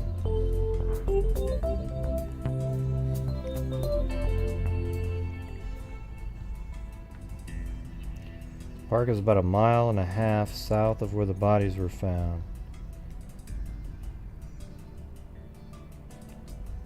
Let's see where that... Yeah, it doesn't matter where the pub is. At 9 p.m. January 2nd, George Pope, clerk of the Unity Hotel, 750 West 61st Place, said the sisters had come in and asked for a room but had been refused. 3 employees in a SS Crest store at 6300 South Halstead Street reported the sisters were hanging around the record counter and playing Elvis Presley records at 2 p.m. January 3rd. Now, see, it's weird how everybody is seeing them all the time. I mean, I've never seen a case where so many people were so sure. Even a friend said she talked to one.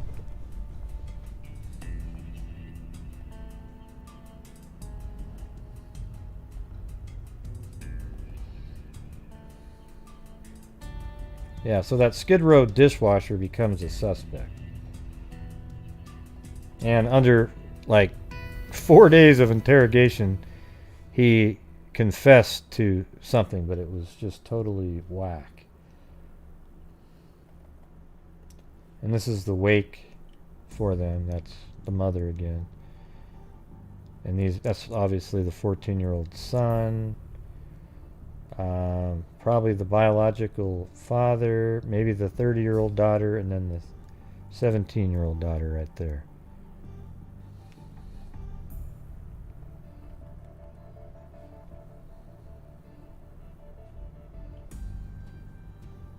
Alright, so here's Grimes' case history, step by step. So let's see.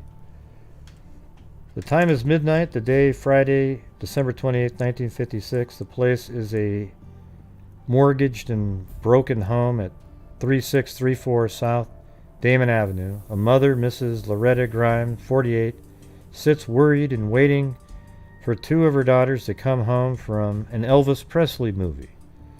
The girls, Barbara, 15, and Patricia, 13, usually were home before midnight. So their brother Joseph, 14, and sister Teresa, 17, were sent for a nearby bus stop to look for their sisters. They waited and returned home without them.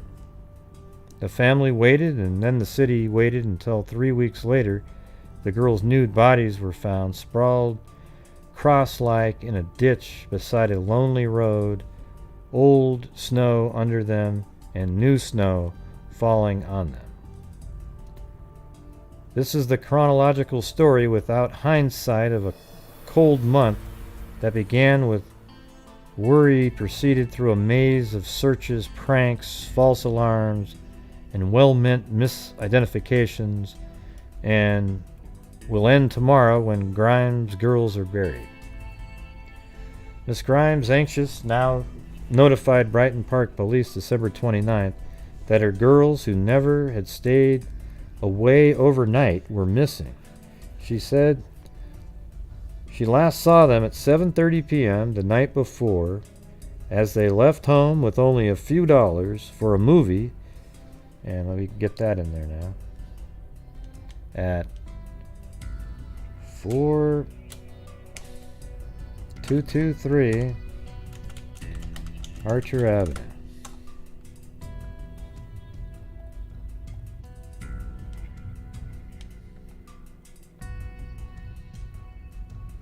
So this is where there was a movie theater. I wonder if it was right there.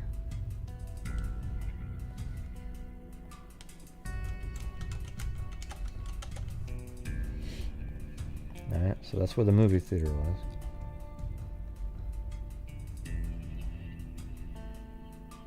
They didn't even live that far away. It's like you could just walk home. I mean, how far is that? 4 miles? I don't even know if it's that. That's only 1.5 miles.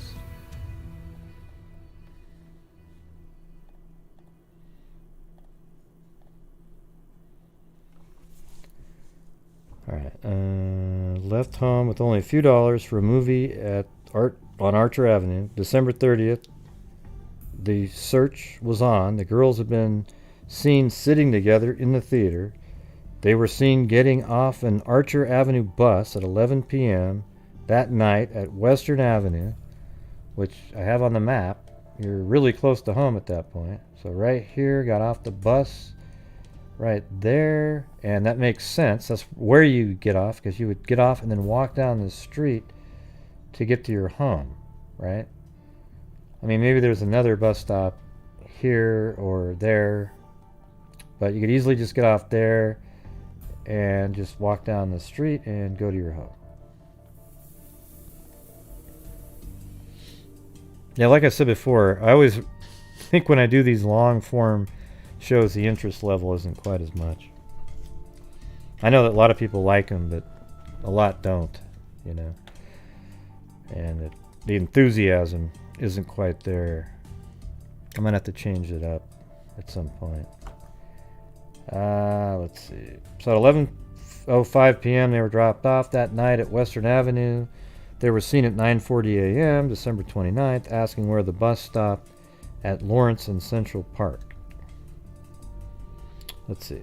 They were seen getting off an Archer Avenue bus at 11:05 p.m. that night at Western Avenue.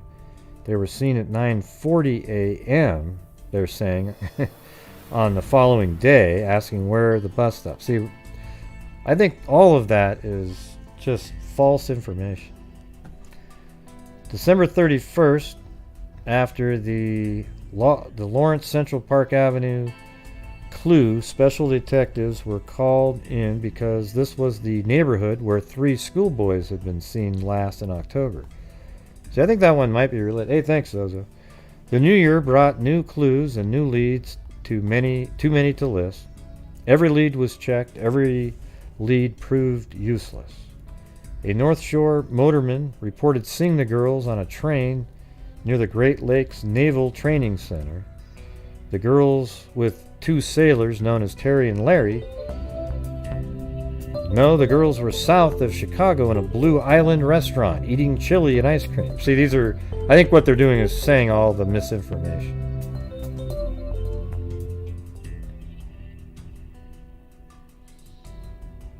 Yeah. So Miss Dolores Saldivar, 19, who gave her address as 9224 Brandon Avenue, was held without charge yesterday by South Chicago. I think that might be a different story. So where is it cutting over? Oh, right here. Elvis Presley Records in a 10-cent store at 63rd and Halstead Street. They were looking for a room in a hotel at 750. We already talked about that one. See, I think there's just people that generally look like 2 young girls, and then they keep saying it's them. You know, when you see these pictures in the paper, you know, you don't really know them, and you could just be assuming that's who you saw.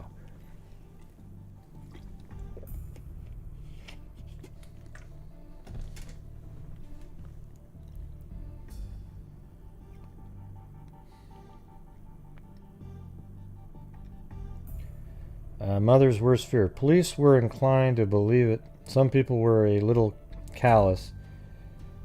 There were plenty of missing Elvis Presley fans. They were used to it. Mrs. Grimes, a divorced woman, was not used to it. She was reportedly on the verge of hysteria. She said the girls must have been dragged away or drugged. The girls' father, Joseph, a truck driver, asked his fellow truck drivers to be on the lookout. I think it was up here that police were inclined to believe it. Let's see. Schoolmates said Patricia had talked about going to Memphis to see Presley, an ex-truck driver just out of his teens who has become an idol of many teenagers by gyrating while he sings. And oh, this was right when he was starting off, I guess. Strums a guitar, and then police believe that story. A junk dealer in Iroquois County said he saw the girls with 2 men in a car with Tennessee license plates. See, now it's like, okay, yep, they're in Tennessee, everybody.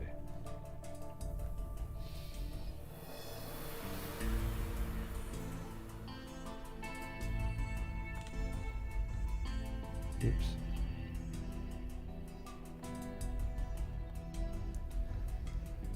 Yeah, so this Bedwell guy. The confession of Edward Bedwell, 21, Skid Row dishwasher, in the deaths of Barbara Grimes, 15, and her sister Patricia, follows as released. Sheriff Lohman, Benny, let's see, we're here to take your statement of the conditions of the deaths of the Grimes girls, and we want you to understand that you are responsible for what you have to say. He was put on tape recorder. Okay, so these are all the questions and answers that he was given right here. So question, what is your full name? Benny. Where do you live? 949 Madison Street. When were you born? March 4th, 1935. What is your business or occupation? Up until the 23rd, I was working as at a secondhand bakery shop. Wow, what's a second-hand bakery shop? Man, is that where you take something that was already baked and bake it again?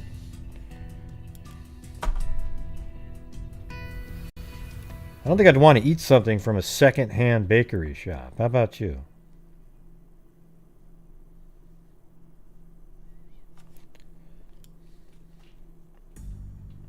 Man, that's some whacked out crap right there. How long did you work there? 2 weeks. Where did you work?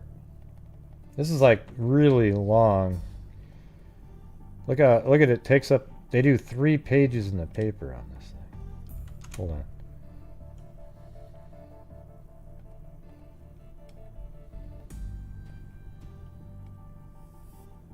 on. How long did you work for them? I would say about a month. Benny, that's another place. Now, Benny, before taking any statements from you, have you been threatened in any way by the police or any of the authorities? No.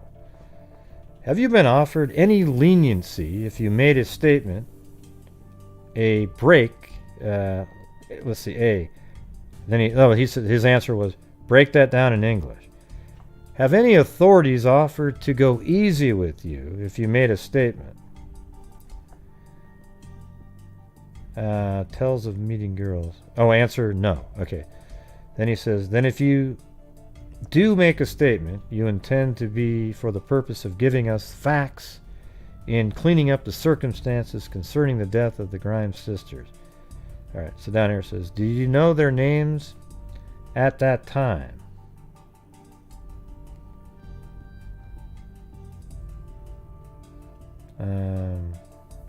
I don't see where it says A. Oh, right there. At this time this was going on, we didn't suspicion that the police were looking for them. The sexual acts were twice, and next morning Frank knocked on the door and we go out to eat. We went out and walked around for a couple hours, and we went back to the Crest Hotel, and then the next day we went back on Madison Street and done some drinking. By the next day, you mean the 8th? Answer, yes, that would be the 8th. So this is like 10 days later. Let's see.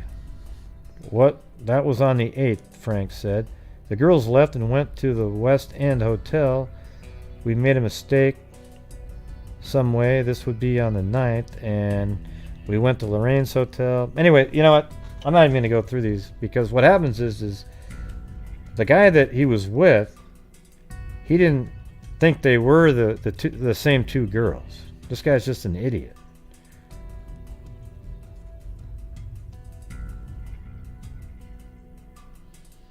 And then they even took him out to the crime scene and had him point at stuff. I don't know. I don't feel like reading all this.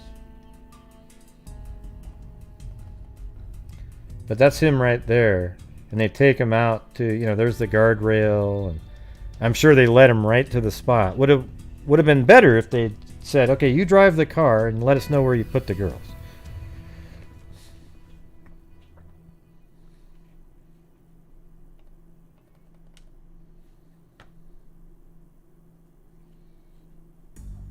Now it says authorities say Grimes' sisters may have been slain the day they vanished. Okay, well then the guy that you were just interviewing couldn't have done it then, right?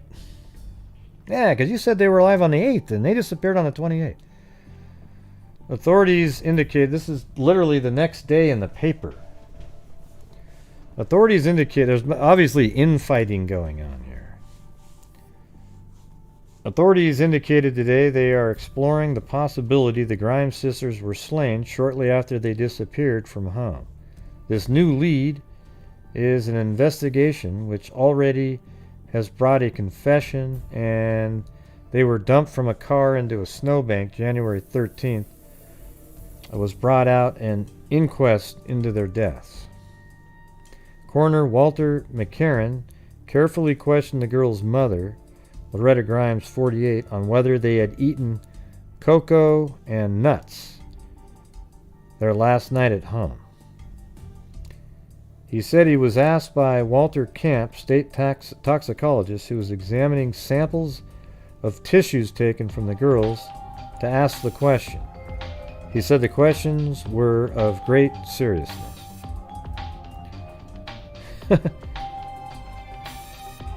Hey, thanks, Barbara. I woke up. You are the best, Gray. You are.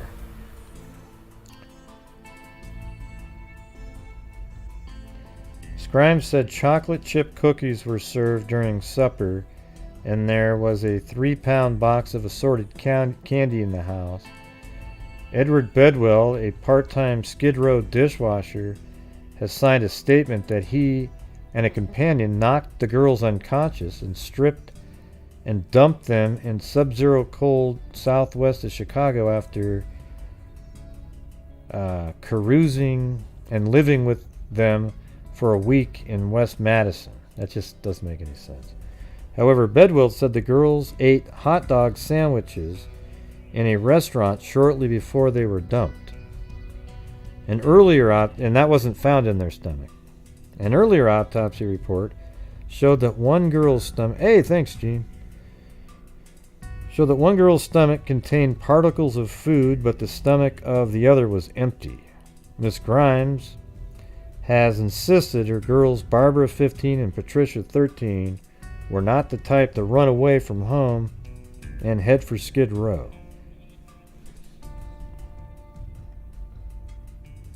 It turns out later on, another friend identifies the fact that they ate popcorn, and maybe that had something to do with finding nuts in there.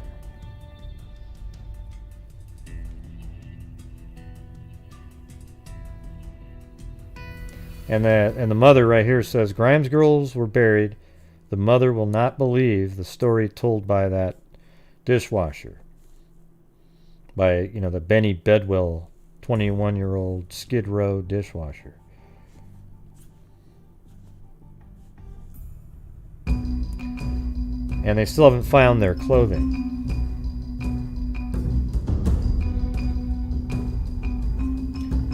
And there's a picture of the home. I bet it looks very similar.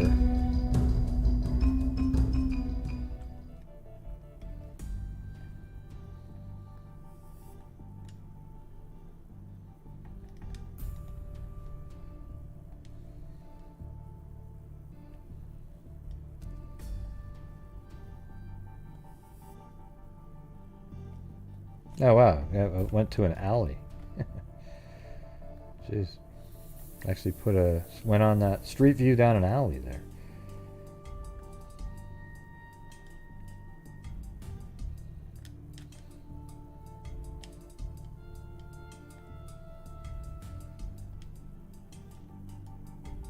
Yep, that's exactly the same. Look how crazy that is. Just look at that. I mean, just look at this. Boom, boom. That rooftop. That rooftop. Then that one. This one. This one. This one. Yep, hasn't changed a bit since 1957.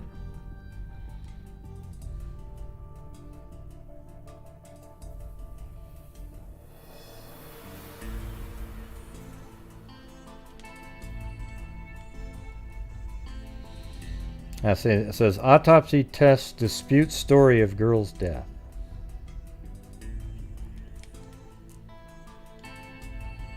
Inquest disclosures today cast doubt on a Skid Row drifter 14-page confession that he and a companion had slain teenage Grimes sisters. Authorities said medical evidence indicated that Patricia, the 13-year-old, and her sister, Barbara, 15, whose nude bodies were found in a snowbank southwest of Chicago January 22nd, may have died within hours after they disappeared December 28th. A statement signed by Edward Lee, Benny Bedwell, 21-year-old part-time dishwasher, related that he and a pal named Frank had killed the girls January 13th after a week of drinking with them in Skid Row bars. After an initial inquest session was recessed until February 5th, Coroner Walter E. McCarran disclosed that a preliminary report by Dr. Walter Camp, state toxologist, showed two very important findings. One, the preliminary chemical tests of the girls' tissues disclosed no evidence that they had consumed alcohol. Also, number two, Barbara's stomach contents matched food eaten at home the night she and Patricia left home to go to a movie and disappeared. The stomach of the younger girl was empty. At the inquest session, the girl's mother, Mrs. Loretta Grimes, 48, so they might have been murdered very soon after leaving that movie theater. Because if there was any time after that at all, it would have been digested in her stomach and out of it. But she still had the food in her stomach. So they left home at 7:30 and they leave the movie at 10:30, so there's still going to be food in your stomach. And then the stomach content thing is always a big deal in some of these.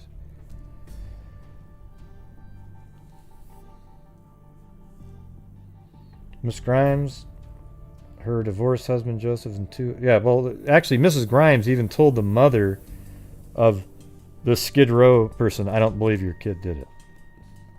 Said it right there.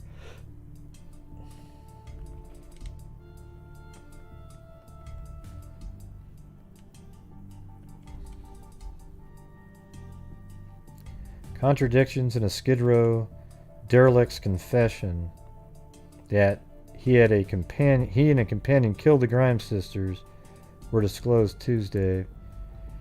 In the confession, Coroner Walter E. McCarran said a preliminary report by Dr. Walter Camp, state toxologist test, showed the girls' tissues showed no evidence that they consumed alcohol.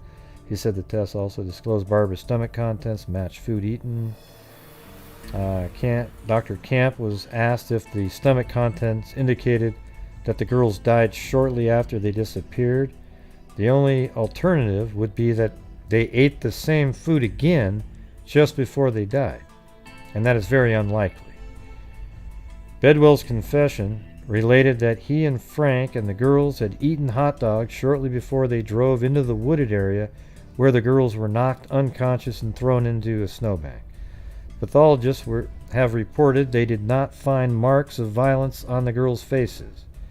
Bedwell's confession said he met the girls on January 7th and that they were with Frank. However, police have not been able to determine the girls' whereabouts from December 28th to January 7th, although they had searched throughout the city for them. The mother testified that they'd eaten fish, potato chips, chocolate chip cookies before leaving for the movies. McCarran said the toxologist's report showed that tuna, chocolate, and nuts had been identified from the stomach contents of Barbara. Bedwell, let's see what's up there. So you got fish, potato chips, chocolate chip cookies. Well, it might be the nuts was the popcorn that one of the friends said they ate. That'd be interesting. Bedwell was at the inquest, but his attorney did not allow him to testify. Also present was his mother. All right. Well, anyways, I don't think that guy had anything to do with it. The sheriff, though, for years, I think he still thought he still did it, even though it doesn't make any sense.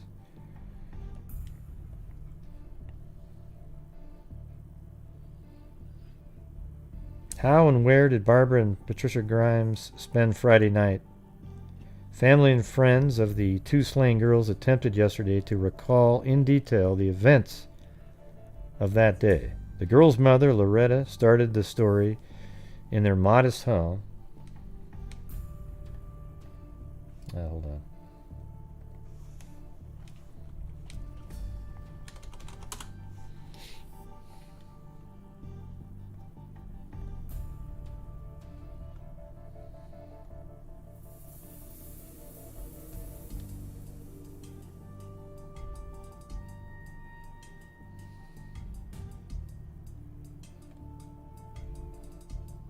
All right.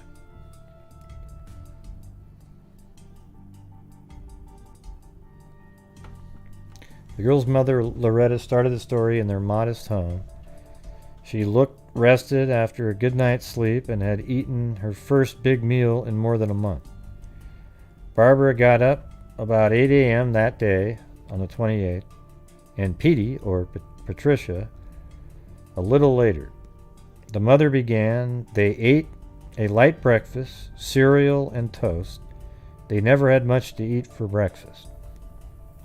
Barbara arrived at Wolf Furniture House. So, let's see. Wolf Furniture House at 4211 Archer Avenue, where she worked in the mailing room at 9 a.m.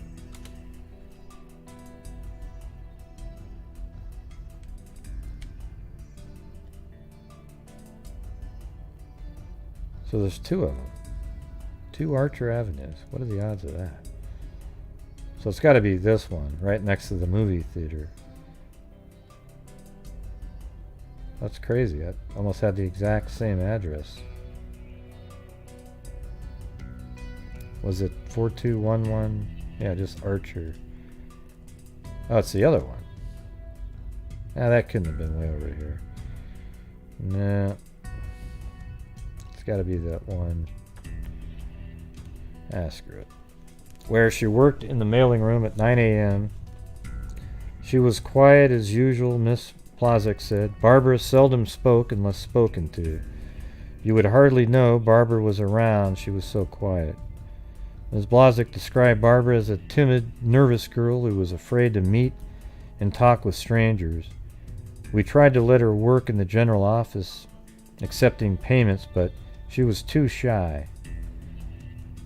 Miss Grimes then picked up the story. Hey, you know what?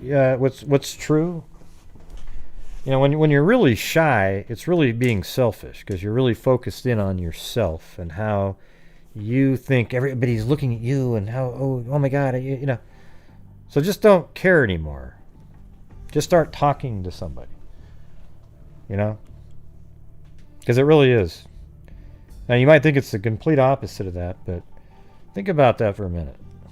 See, when you're really shy, why are you shy? You're shy because you think everybody is you're thinking about yourself and how you think they're looking at you. In reality, you should just, to avoid your shyness, think about the other person and ask about them. Just give it a shot. Now I'm going to go back to being shy.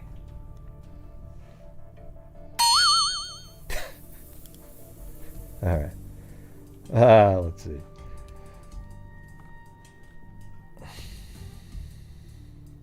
Okay. Miss Grimes then picked up the story.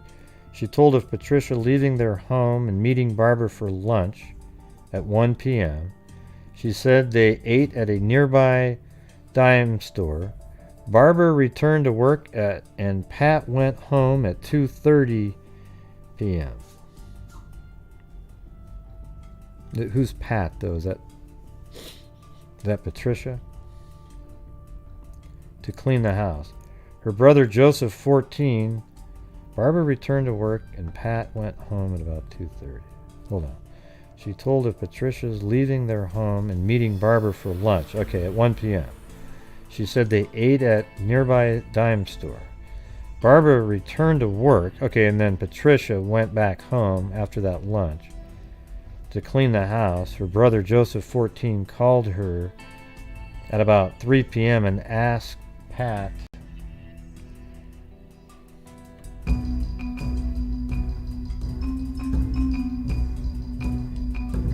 Hey, thanks, Timothy Cecil. Yeah, I totally agree. It's crazy. A lot of these cold cases are unsolved because of complete police incompetence, coerced confessions, or focusing on the wrong person, circumstantial. Yeah, I agree with that, because I mean, a lot of these ones, they get tunnel vision. And that's a known thing that they didn't really know about back then. They thought they were being really sleuthy and just, oh, we got it, man, yeah. I mean, they all got tunnel vision on that. They all went to Tennessee to go check out Elvis. I mean, that's ridiculous. They'd never even stayed overnight at somebody's house before. And then they're going to leave with $2 in their pocket? God, anybody with a brain back then should have caught on to that. Unfortunately, though, you have these witnesses, but they were too willing to believe it. That's the thing. A story of a day. Let's see. Let me go back to... That looks like... That's just a different article. Okay. A story of a day of fun with lavish spending for ice cream, comic books, telephone calls, and the jukebox was told yesterday by the two brothers of Barbara and Patricia Grimes. The day was Friday, December 28th. The day the two slain sisters were last seen alive. The brothers are Joseph, 14, and James, 11. The boys had just finished shoveling snow at South Maurice Elementary School. They were returning to their home, taking a shortcut through a passageway at 3619 Sealy Avenue. Look what I found. Jimmy. I was like, Jim My. What does that mean? Jimmy told his brother. He reached down to the ground and picked up a $10 bill. See, there you go. Look what I found, Jimmy told his brother. He reached down to the ground and picked up a $10 bill. That's a ton of money back then. I mean, that's like finding a $100 bill or something. It was a lot of money for the boys who came from a broken home where their mother supported 5 children. If they were good kids, they would have given that 10 to the mom so she could buy groceries. But hey, you know. They decided to go on a spending spree, like any normal kid would do. Their first stop was Angelo's Restaurant at 3551 Archer Avenue. The owner told police how the youngsters kept feeding the jukebox with quarters and buying ice cream. They made several telephone calls using quarters instead of dimes. Detective Joseph Panicki quoted the restaurant owner as reporting. They spent about $4. The boys then decided to share their good fortune with their sister Patricia, 13. Joseph called his sister, who joined them. The three then went to a candy store at 3488 Archer Avenue. Let's see where that is.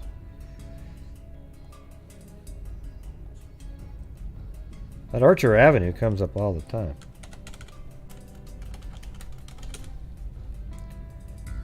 Yeah, I think it's all right here. Yep, so there would have been a candy store there. They lived right there.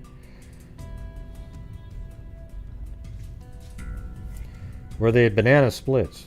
Jimmy bought his sister $2 worth of Elvis Presley comic books. Police said... Oh, and then he gave $2 to the mother. Ah, there you go. Huh? Police said Pat asked Jimmy for his remaining dollar bills. She put them in her wallet because she wanted to impress her girlfriend with all the money, the store owner told police. The two continued to spend their money, a nickel here and a nickel there.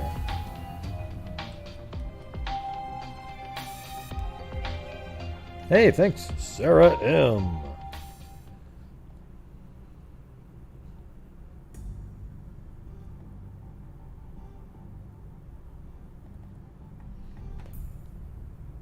Oh, that's another picture. This is Benny right here. The dishwasher. These are all on the same day of the paper. I couldn't find the other parts of some of those articles, but I thought those are better than some of the other ones.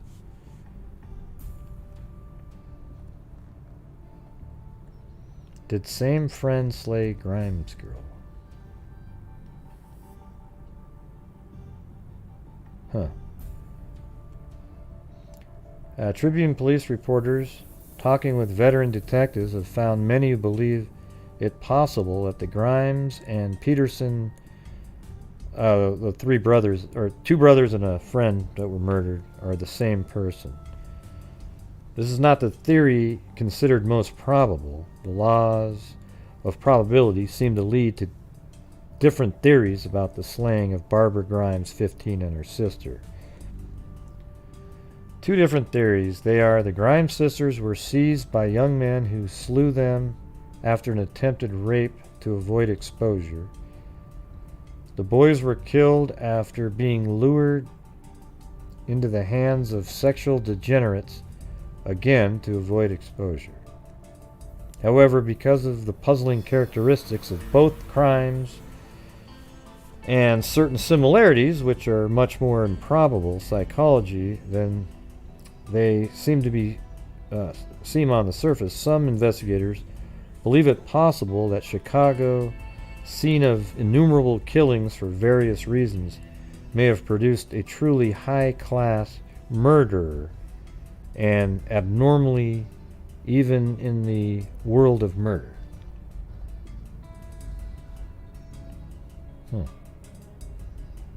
Dual personality possible. There appears to be an indication of dual personality about both crimes. If they should be of the rare thrill type, in each case there is first a multiple killing, presumably linked to a strange kind of passion.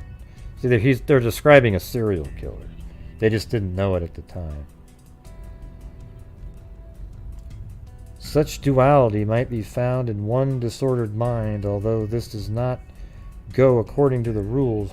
However, if there should be a person who kills in 2s and 3s, he is not in the rule books. More likely, though, who would be 2 or 3 person thrill murder team, which is in the books.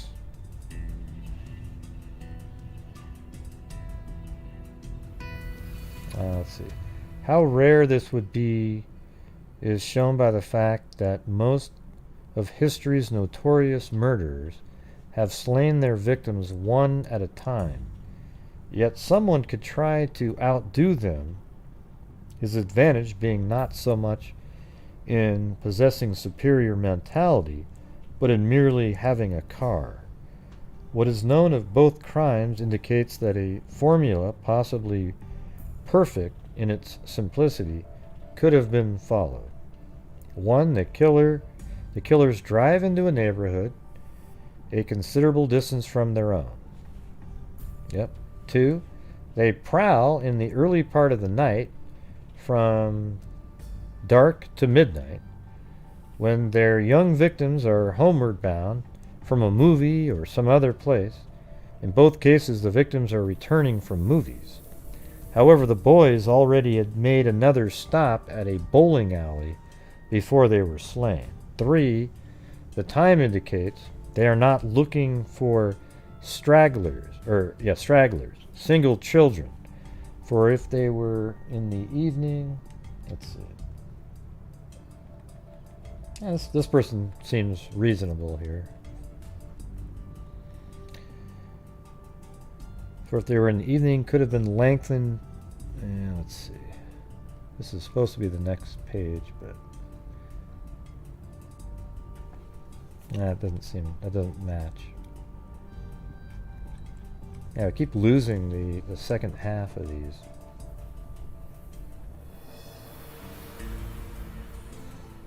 I gotta go find this one. This one seems kind of interesting. I like it. So this would have been, let's type in Patricia Grimes This is on February 1st, 1957.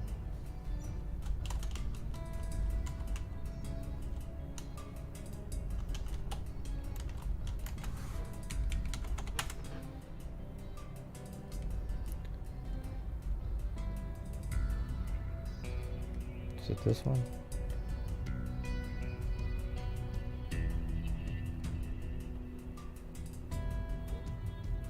Did some...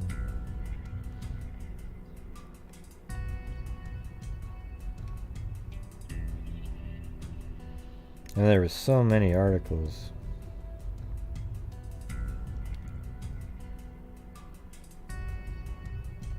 I'm just trying to find that one particular article. Well, let's see, what newspaper was it? Chicago Tribune.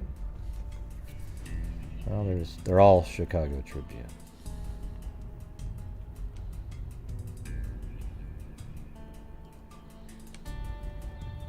Alright, how about, I'll put the title.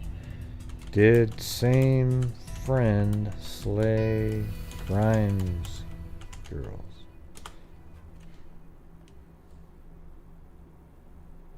No. How about a specific sentence? This is not the theory.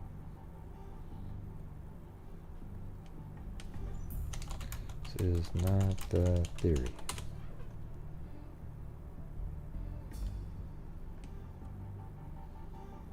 Yeah, there we go.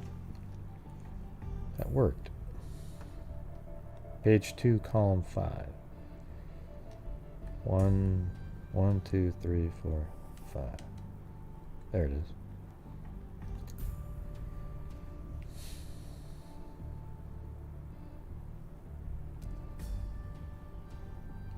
All right. So the first part of that said right at the end there. No, that was this one's not accurate. I'm gonna delete that one.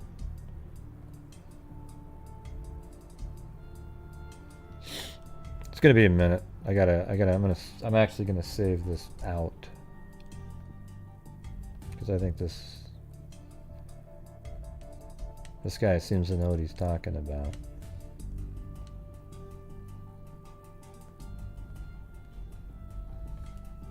At this point.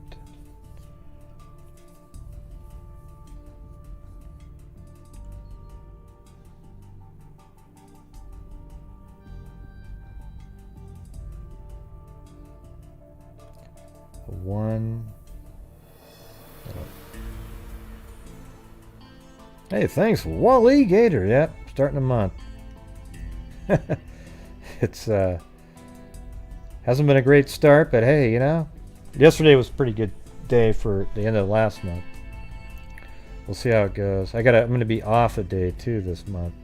I normally do every single day of the month, but I'm actually gonna take a day off. Hope you guys don't mind. I just hope we can make up for it.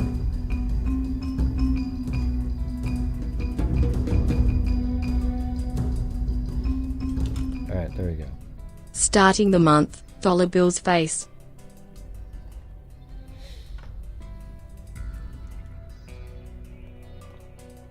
Alright, so here we go. I'm going to go down to this bottom part and sort of flow into the next one where it said, the time indicates they are not looking for stragglers. See, they're right, because most kids don't walk by themselves at night.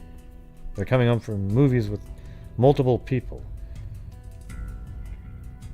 They're looking for stragglers, single children, for if they were, the evening would be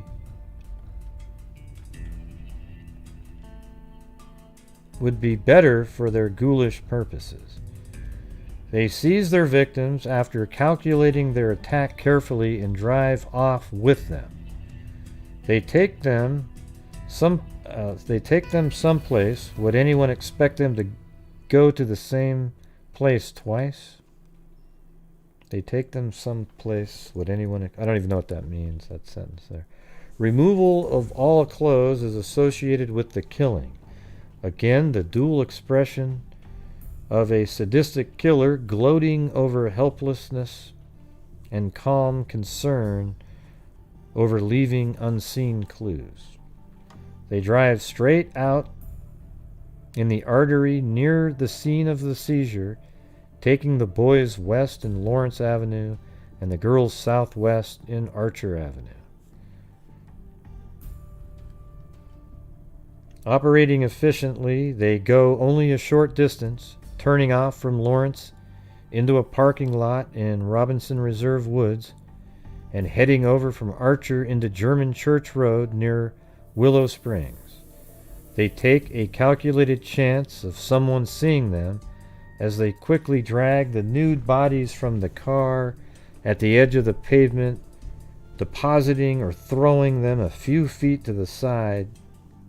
However, they avoid leaving tracks in an infrequently traveled place or being seen or blocked by another car in a rarely used side road, which might leave a dangerous imprint in the witness memory. Let's see, blocked by the car. Let's see, rarely used side road. Right. The disposal of the bodies in this way seems easy to imitate, but it's not as easy as it seems when considered as a work of persons racked with the emotions of having killed children, excitement, fear, frequently extreme remorse, which often result in sex killers making a faltering effort to half conceal their victims. In either case, there is no effort to conceal, merely to block the view of the bodies while the car is there. There are confusing aspects of both crimes. In the case of the Grimes sisters, how they were killed and when they were killed and when were their clothes removed. In the case of the boys, why were they first gagged and blinded with tape and then strangled? The beatings suffered by the boys appear to have been done in subduing them.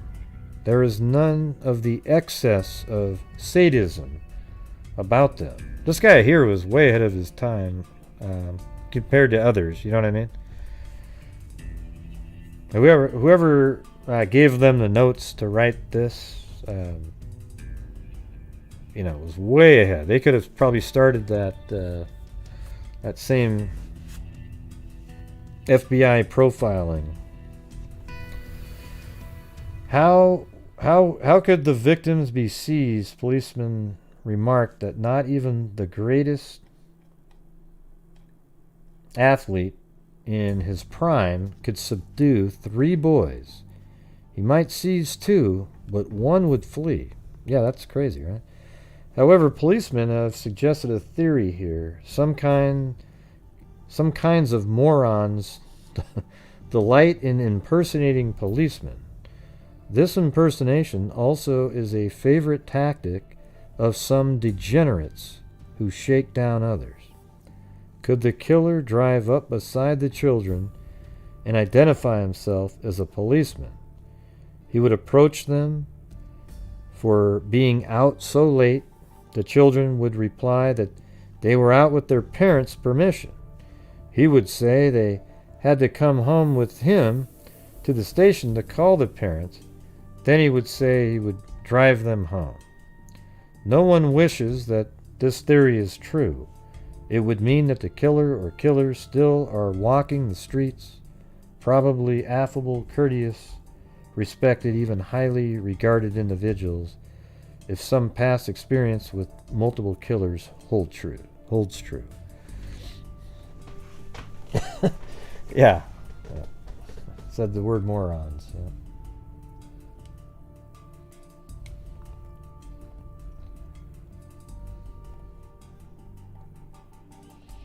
Yeah, now they actually found this eyeshadow stick and atomizer found yesterday at spot where the Grimes sisters' bodies lay. Now this is where I don't like it. They go, were they lured? They come up with this thing. Were they lured by this, the eyeshadow and atomizer? I mean, how about they just had it with them? Do you ever think of that?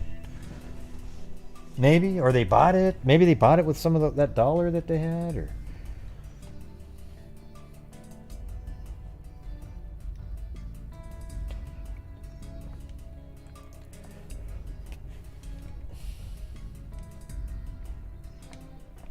Police informed the public of 2 clues in the Grimes sisters' murder today, in the hope that they might receive outside help in the search for the killer of 2 teenage sisters.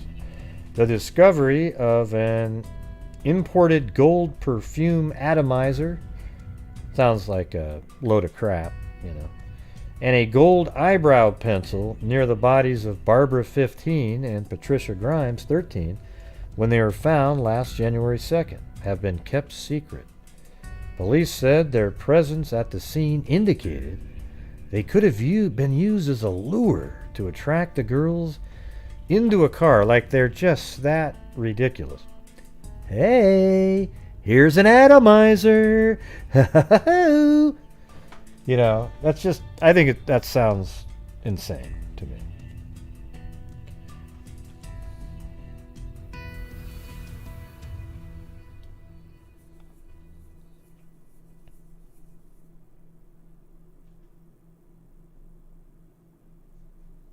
Yeah, what does it have to do with what we're talking about, Gene? Just curious. Police said that their presence at the scene indicated they could have been used as a lure to attract the girls into a car on the night they disappeared.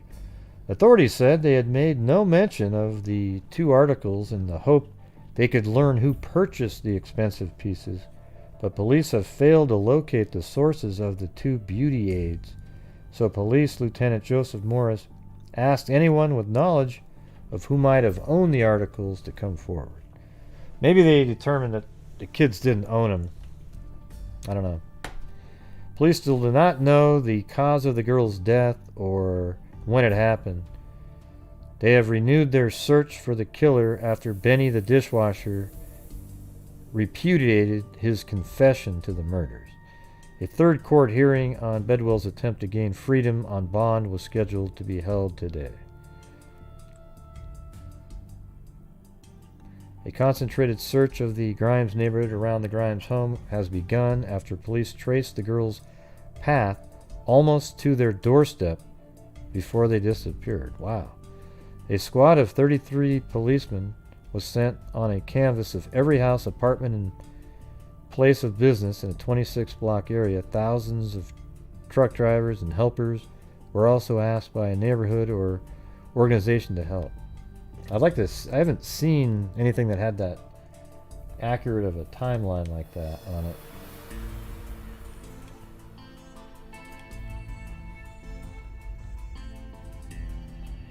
And then that Benny guy, he got bail there. This is the next day. And this is police fanning out, looking for more evidence.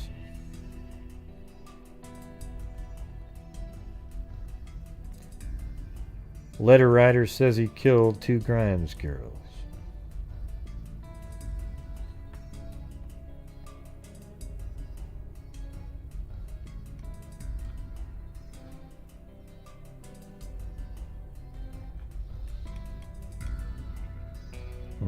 I'm missing the first page of that again.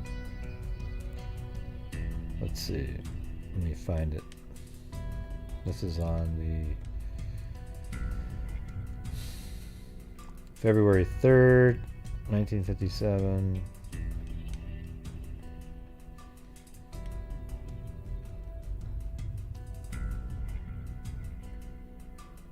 Put a 3 there. And mother turns note over to police. Let's see.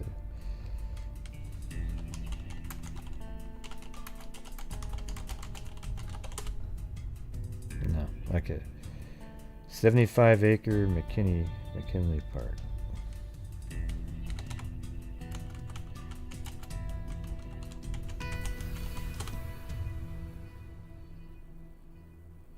Nope. One police theory is that.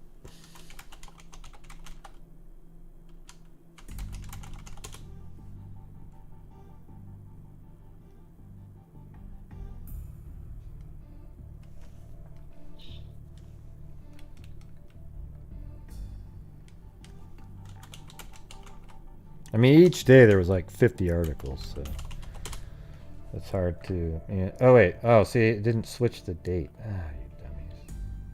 There it is. I would have found it on the other ones.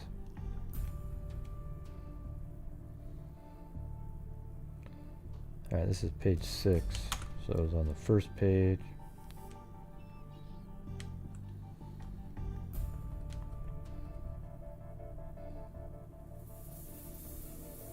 Okay, there it is. Miss Loretta Grimes received a letter yesterday in which the writer claimed to be the slayer of her daughter, Barbara, 15, and Patricia, 13, and begged the mother's forgiveness.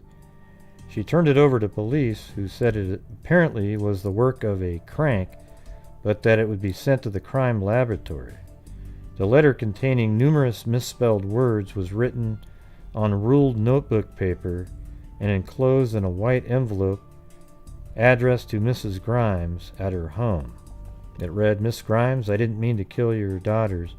Please forgive me, please. I will I think it's probably meant to say gladly, but he misspelled it. Gladly pay you to forget it. The police will never get me, so I can't live with my conscience. So forgive me. Don't give this to the police, please. So long, and God bless you." I wouldn't be so quick to discount that, to be honest with you. That doesn't sound, you know, it's a little similar to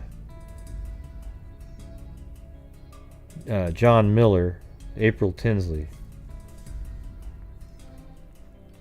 The letter was not signed. In the upper right-hand corner was the date, February 29th, 1997.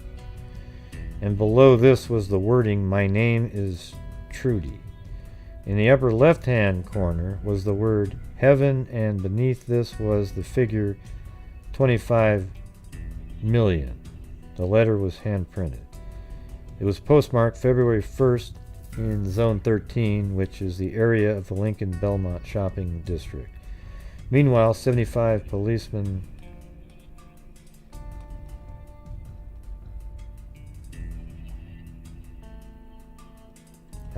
let's see, page 6. 75 policemen made a 6.5-hour search of the 75-acre McKinley Park. The police theory is that the sisters may have been forced into the park late December 28th, disrobed, and possibly slain there. The park is bounded by, let's see where that is, McKinley Park.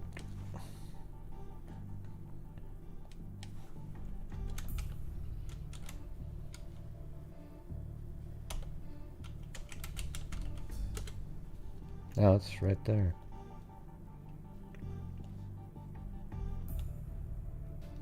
Although, that doesn't look like a park. You know, it looks like a...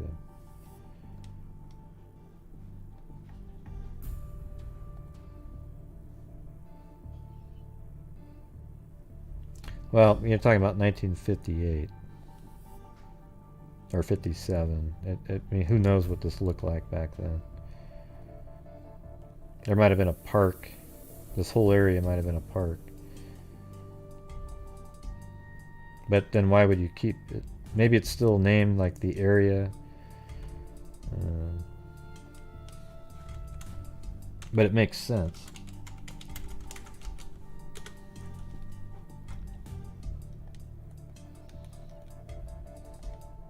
What's this thing called? I bet that's McKinley Park. Here, hold on. Let me turn on places here. Yeah, that's McKinley Park. I was just thinking, yeah, that looks like exactly what they're talking about. Even though they put it up here, this is you look on that little, the green place location there, and it said McKinley Park. So this park here, and that makes total sense. I mean, they get off the bus here. Somebody lures them in the park, maybe. And they live right there. So it makes sense.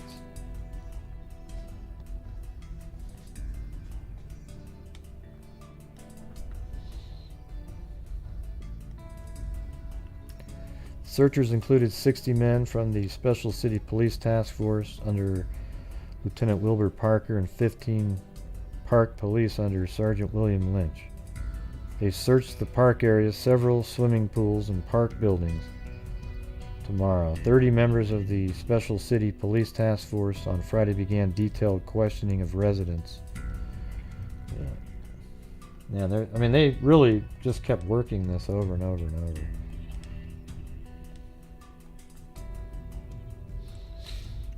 Will science be able to pierce the mystery that surrounds the slaying of Barbara and Patricia Grimes, the puzzle of how they died? Police and other investigators who hope science can provide the answer, one that is of great importance in the inquiry, may have to revise their hopes.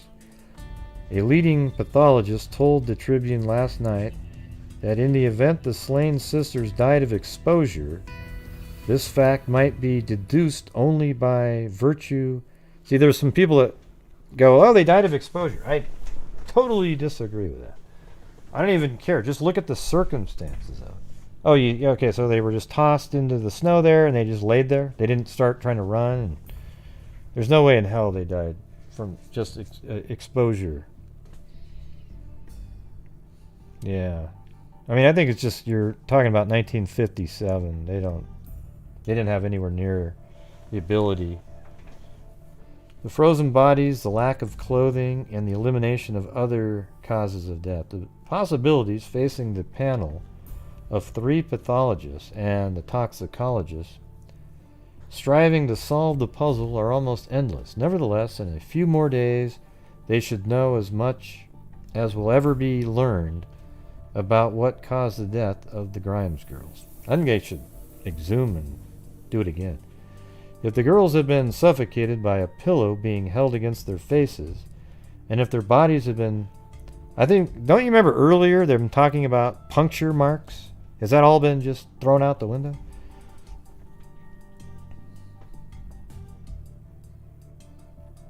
If the girls had been suffocated by a pillow being held against their faces, and if their bodies had been found a day or two after death, in a fairly warm building, the evidence of how death occurred would have been there for the scientists.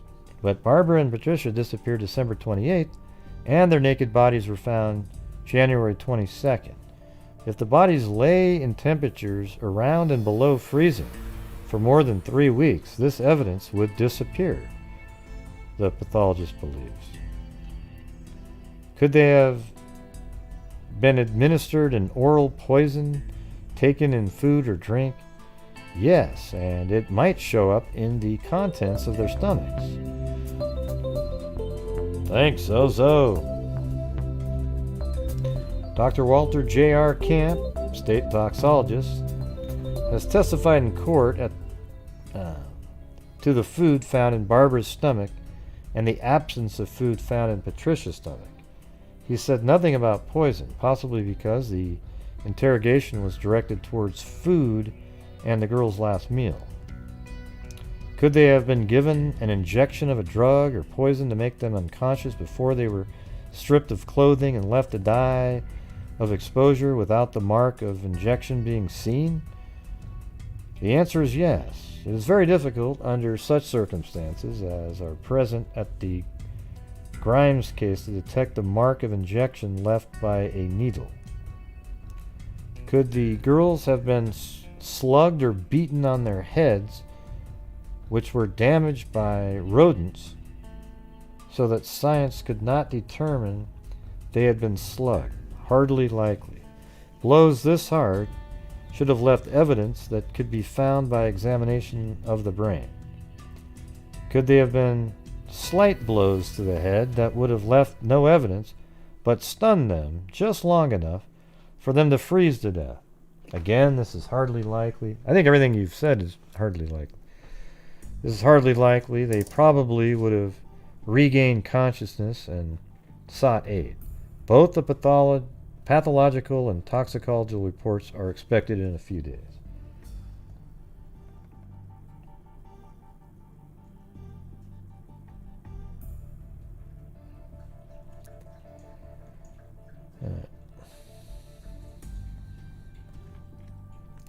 The discovery of an abandoned shack with help scrawled on a wall, brace, and let's see. No, that's the second page. No, that's right. The discovery of an abandoned shack with help scrawled on a wall brace, and of a box containing hair and flesh that could be human, both within a mile of where the Grimes sisters' bodies were found, sent sheriff, police, and Chicago crime laboratory experts racing to the scene yesterday. But authorities appear to be in no hurry to evaluate the possible new clues in the double slang. Coroner McCarran's office said an announcement would not be made until today on whether the hair and flesh, if human, belonged to either of the Grime girls. Let's see. The contents of the shack, a 10 by 12 foot former garage, including broken soft drink bottles, hunks of lumber, and a pile of ashes. The rubbish was taken to the crime laboratory. On a diagonal brace at the rear of the shack were the charcoal printed words, help B plus B, he, H. In the first word, help, the letters L and P were printed backward. Between the first two helps was an arrow, and another arrow was after the second B. Huh. Yeah, this is just red herring crap all over it, if you ask me.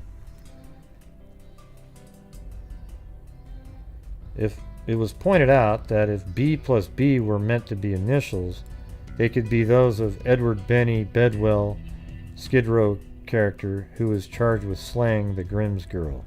Bedwell made 3 confessions and 3 denials. The bodies of the sisters, who lived in 3634 S. Damon Avenue, were found on the north side. In a culvert by culvert search yesterday, Sheriff Deputies John Fay and Lawrence Markey crossed County Line Road into DuPage County and found the corrugated cardboard box in snow 5 feet north of German Church Road. The farm, I know where that farm is. It's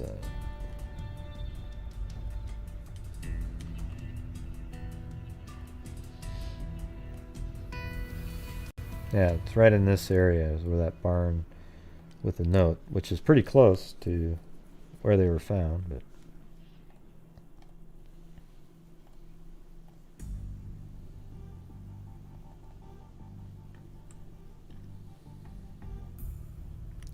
and that's at 8000 South County Line Road, where Deputy Sheriff found evidence of struggle and help plea scrawled on wall yesterday. I mean, maybe that was the place where, you know, I don't know. It is close to there, and it's just hard to say.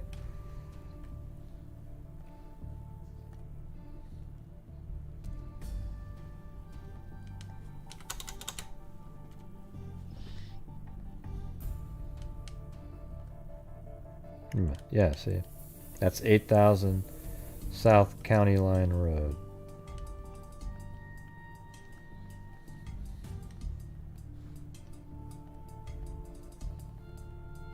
And this is a more updated map. New clues near slaying scene. This is where the bodies were found. A box containing human hair. So let's see where they have that. Okay, right there. There. So they have the human hair is about right in this area.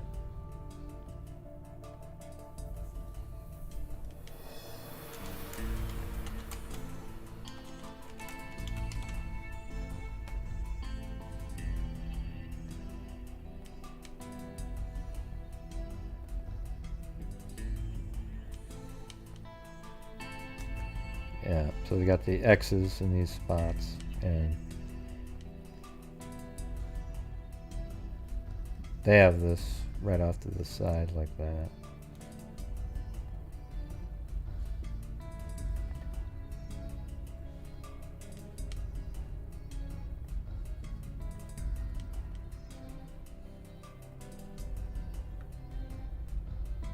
Yeah, so they went to Alabama on a tip. Okay, now here's another autopsy. Those autopsy results that they just mentioned came in. Yeah, look at it. Bullshit. The deaths of Barbara Grimes, 15, and her 13-year-old sister, Patricia, whose naked bodies were found in a roadside snowbank January. So you're saying they died of exposure so quickly, but they were at the movie theater at 10:15, and they died of exposure so quickly that there was no digesting of the food in Barbara's stomach. Yeah. 3 pathologists said an exhaustive study of the girl's tissues showed no evidence of alcohol, barbiturates, or alkaloid poison in the bodies. The report, signed by doctors Edwin F. Hirsch Jr., J. Kearns, and C.A. Webb, said death resulted from secondary shock resulting from exposure to temperatures that reduce body temperatures below the critical level compatible with life. Identically worded conclusions were written for reports on examination of each girl's body. The conclusion said the finding was made with consideration of all tissue examinations and of the negative chemical tests for presence of carbon monoxide, alcohol, barbiturates, and alkaloid. Despite extensive investigation, police authorities have failed to determine what happened to the 2 Southwest Side sisters from the night of December 28th, when they disappeared from their home, until their frozen bodies were found beside German Church Road near Willow Springs. The pathologist's report tended further to weaken the state case against Edward Lee Benny, 21-year-old Skid Row dishwasher, who was charged with murdering them on the basis of a confession which he later repudiated. No trace of hot dogs. Yeah, so there's no hot dogs in there. And Bedwell said that they fed them hot dogs. Yeah, still looking for clues.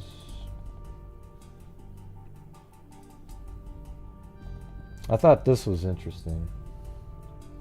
I mean, I just saw, when I go over these, I just kind of read a couple of them. So we'll see. Following are questions with which Mrs. Loretta Grimes directed yesterday to the coroner, McCarran pathologist, at the inquest into the deaths of her 2 daughters, and answers prepared from interviews with pathologists and other experts. So these are actually the questions asked by the mother.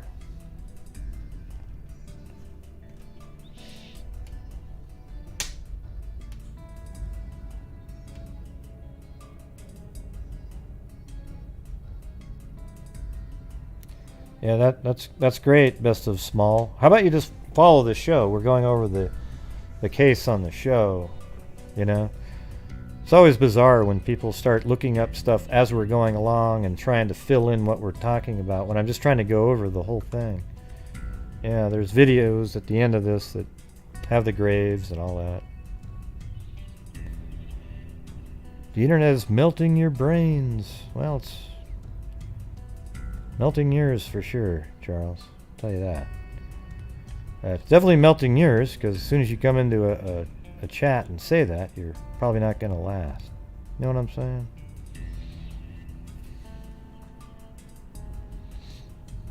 All right. So here's what the mother asked. Did Barbara and Petey die at the same time? The pathologists have indicated they believe the girls died at about the same time. Although Barbara, they're spelling although again without the UGH at the end.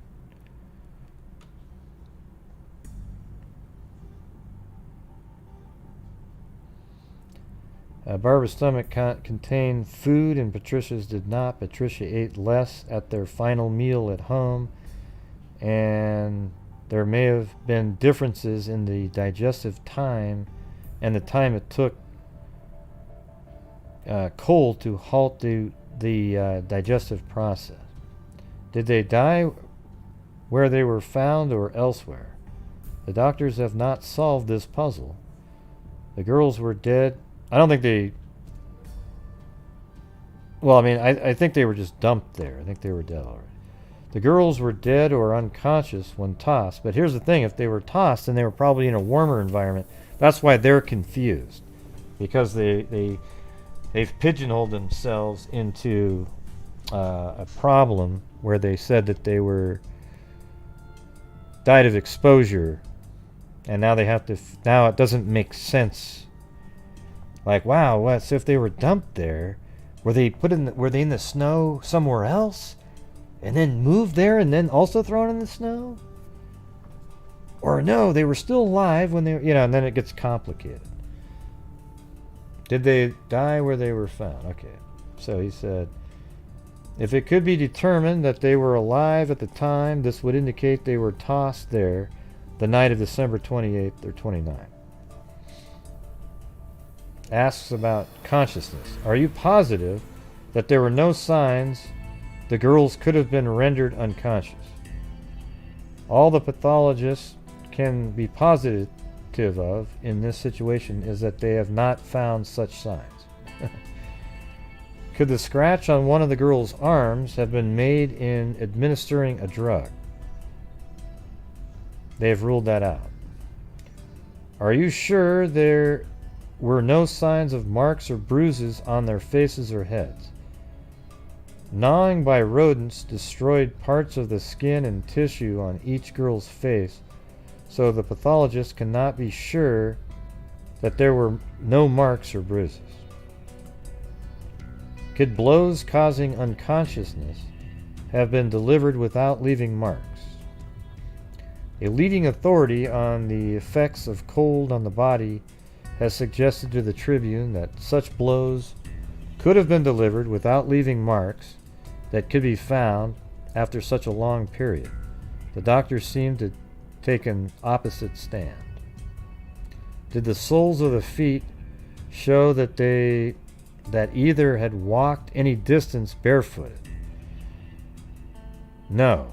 One girl's soles were absolutely clean. There was a small dirt spot on one of the other girl's feet, so they were just dumped, like out of a car. Their feet were clean. How soon after the girls left? It's almost like they were indoors somewhere, or maybe even in a car or something like that. How soon after the girls left home did the girls die? Preliminary medical report placed the time of death at about a 4-hour to 6-hour after the girls' last meal at home. See, that was 7:30. That would have been 11:30, just a little after they left that movie theater, which would mean they died within 2 hours after leaving the movie. There you go, see? The time is estimated by the findings of remnants of the meal in Barbara's stomach. This is an obvious, error. What is probably meant is that exposure halted digestion within about 6 hours after the last meal. The girls, though overcome, still could have lived for several more hours. So the cold would have stopped digestion, they're saying, even if they were still alive. Have tests for all known types of poison been made? No. Tests were not conducted for many substances, and there are some which would have caused unconsciousness without being detected by an examination. Man, this is brutal on here tonight, you guys. I mean, I spent literally 8 hours getting all these files together today. I think I'm gonna call it a night. Maybe pick back up on some of this another time. I'm gonna just shift over to something that's maybe a little more interesting to people. I mean, I literally have something like 300 files.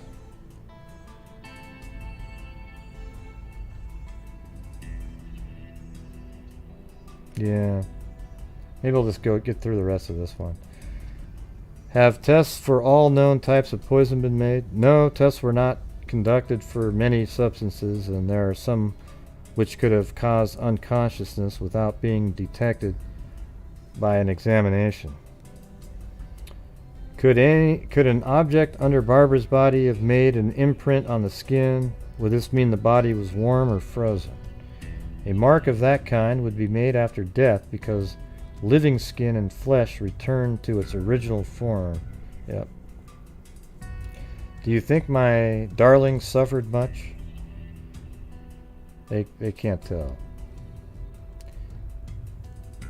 Indicate. Let's see. Are you willing to submit your findings to other pathologists? Said other pathologists can check on the work by his men. Why is there conflict between the statement of one doctor and that the girls died at about midnight December 28th, and the statement of another that they died of exposure? I think it's right here, which would take about 10 to 12 hours. This conflict, first pointed out by the Tribune, probably resulted from lack of explanation that in a person undergoing extreme exposure, the digestive process halts substantially.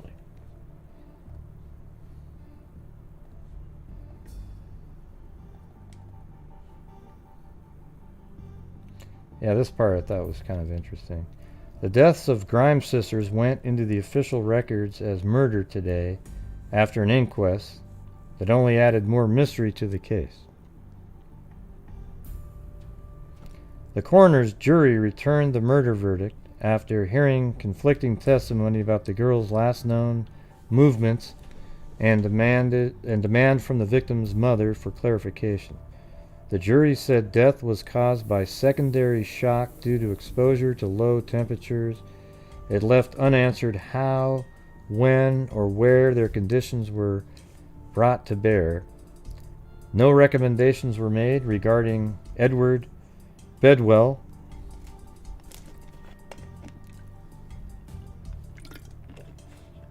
"21-year-old Skid Row odd job worker who made retracted a confession that he helped kill the girls. He is free on $20,000 bail."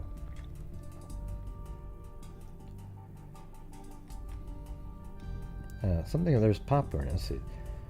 A classmate of Barbara Dorothy Weinert, 15, testified she and her 6-year-old sister Jeanette sat in the movie with the Grimes sisters for more than 2 hours the night of December 28th, and that the Grimes sisters bought and ate popcorn and candy containing nuts. See?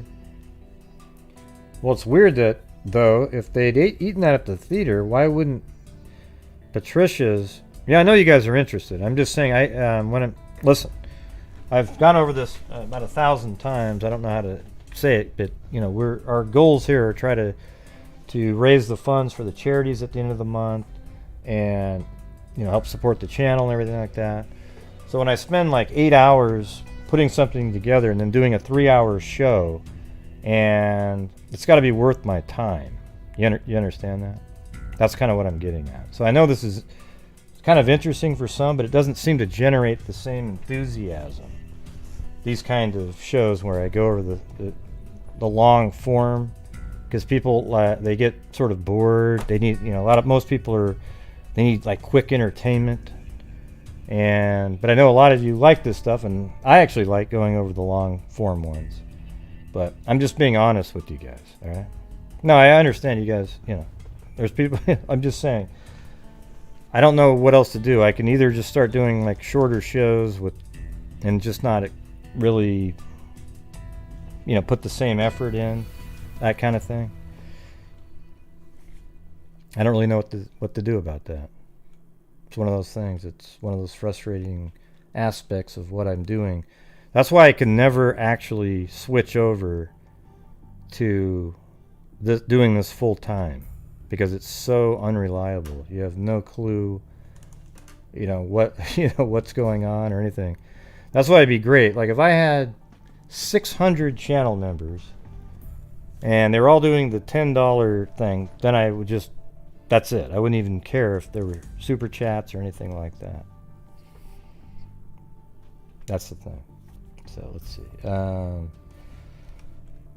So she said there was popcorn they'd eaten popcorn, but why didn't Patricia still have popcorn in her system? Because that would have been eating that later. Why wouldn't she have that in her stomach? Yeah, I understand. I'm not saying everybody in there.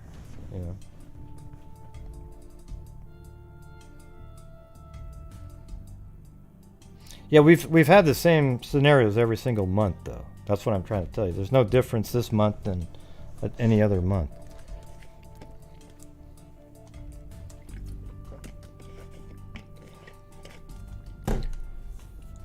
Yeah, but you'd think Patricia would... They didn't find nuts in her stomach. They found nuts in Barbara's stomach. So maybe she didn't eat the popcorn. Well, look, I don't... Come on, Robin. That's a little too much there.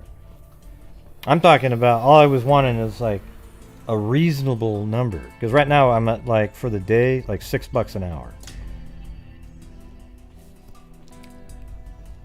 But hey, you just made up a big difference right there.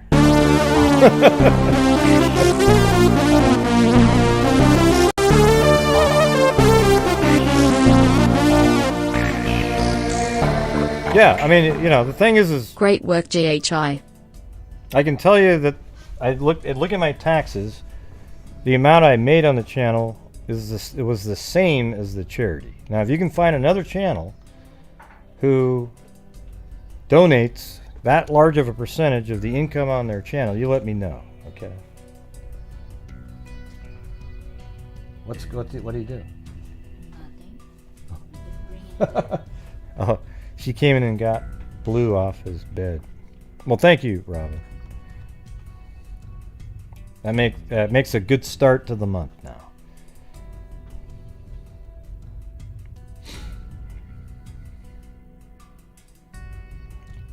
Well, this case is weird to me because there were so many eyewitnesses at first that were like, "Oh yeah. They're over there. Oh, I saw him over here. I see him there." But it's obvious that none of those people saw them at all. Right? Like on the 7th and 8th, 13th, all these people. Yeah, no.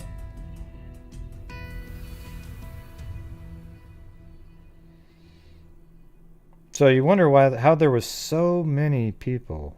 Even the friend. She said, "Oh yeah, I talked to her on like the 30th or something." Well, how could that be possible? They weren't even alive at that time. I mean, this is a friend that said she talked to him.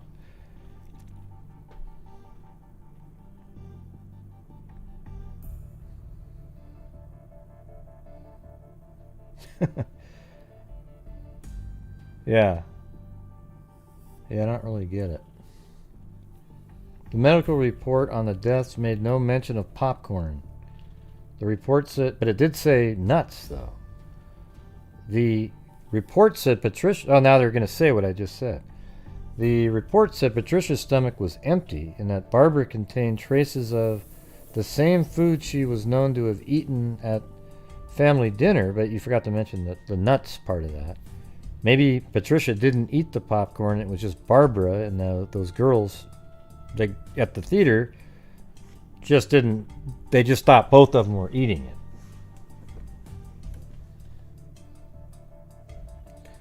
Basing their findings on the food in Barbara's stomach, pathologists estimated the deaths occurred about midnight, December 28th. Right, but so they were dead of exposure at midnight? That doesn't make any sense. But the other pathologist said, no, the cold would have just stopped that. They could have been lying there dying in the cold. But the cold would have stopped the digesting.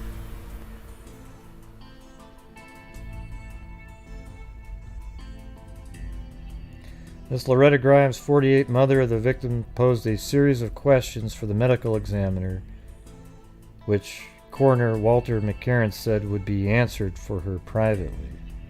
She pointed out that Dr. Walter J. Camp, state toxicologist, held the girls died at midnight, December 28th, and that Dr. Edwin Hirsch attributed the death to exposure. It would have taken about 10 hours. Yeah, see, there's the conflicting info, right? See right there. It would have taken about 10 hours for them to have died from exposure, she said. Can you explain this conflict? Exactly. Another of her questions was, do you think my darling suffered much or were tortured before they died? Maybe I'll try to get through this, because look at, we're right there, and it goes to here, and we've already done all these. And that way, it'll just be a one-show effort. Okay. Let's see if that's possible. I've already been on her for 3 hours, though. That's the thing. Boys treat... let's see. Threat to Barbara Grimes Baird. Yeah, so there was a guy that... a heretofore undisclosed story of an encounter by the Grimes sisters with 3 youths on the night of December 28, in which one of the sisters was threatened, has been investigated quietly for the last week by police who are seeking clues. In another phase of the Grimes case, police plan to give a lie test today to Charles Drayton, 26. It sounded like to me it was just, classic high school threats. It didn't turn into anything.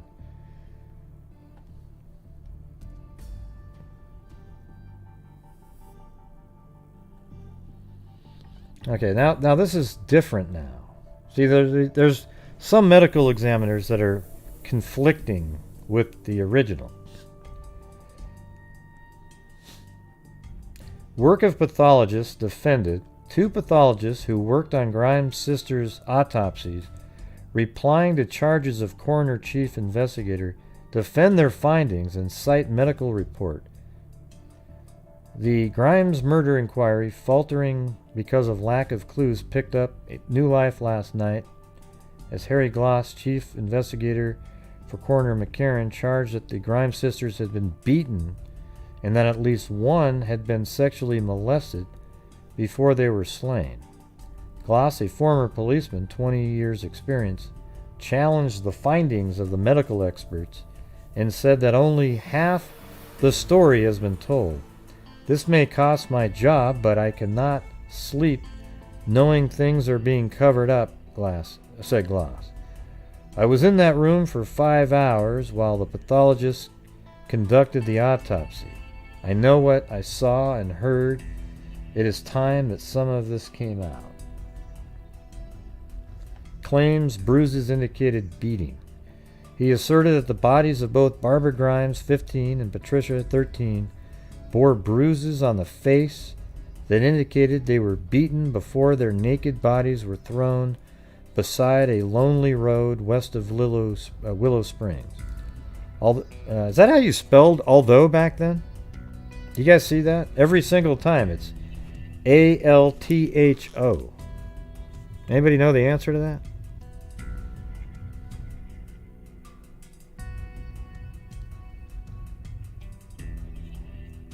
Ah, jeez.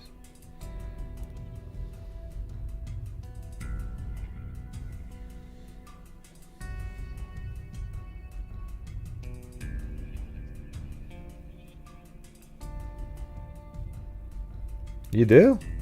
I thought although was spelled A-L-T-H-O-U-G-H. That's crazy. Oh, I gotta look this up now. Hold on a second. Although versus although. I bet it's a English spelling. How much you want to bet? Although is an acceptable spelling of although, and it dates as far back as the 14th century. Its use, however, has fallen out of favor in light of the more common spelling. If you really want to, you can also spell it although. Well, they said it's an old, doesn't get much love. It's acceptable, though, apparently. That's weird. Never seen it.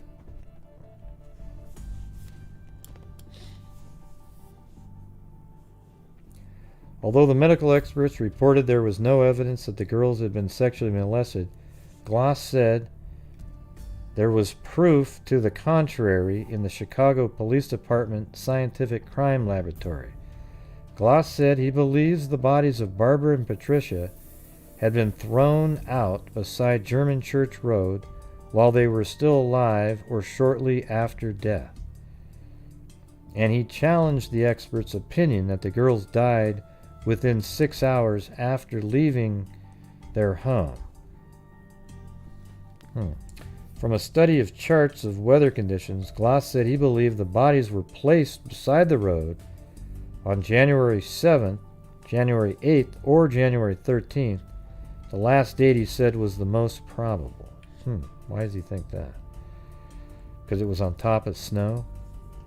This was the date given by Edward L. Bedwell, 21. See, he's trying to make it, I think this guy's trying to make it fit his guy, Benny Bedwell. See, he got tunnel vision.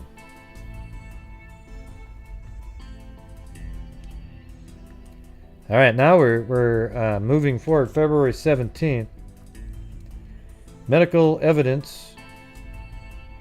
Here we go. Was belatedly made public Saturday, which a pathologist says adds validity to a theory that the two slain teenager sisters died December 28th, the night they disappeared. Dr. Jerry Kearns, one of 3 pathologists who examined the bodies of Barbara Grimes, 15, and her sister, Patricia, said a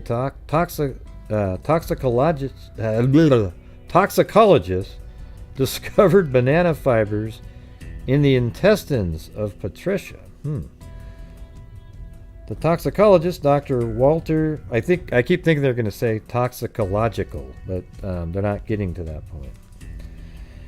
Walter Camp testified at an inquest 2 weeks ago that food found in Barbara's stomach corresponded with what she had eaten at her last meal at home, December 28th.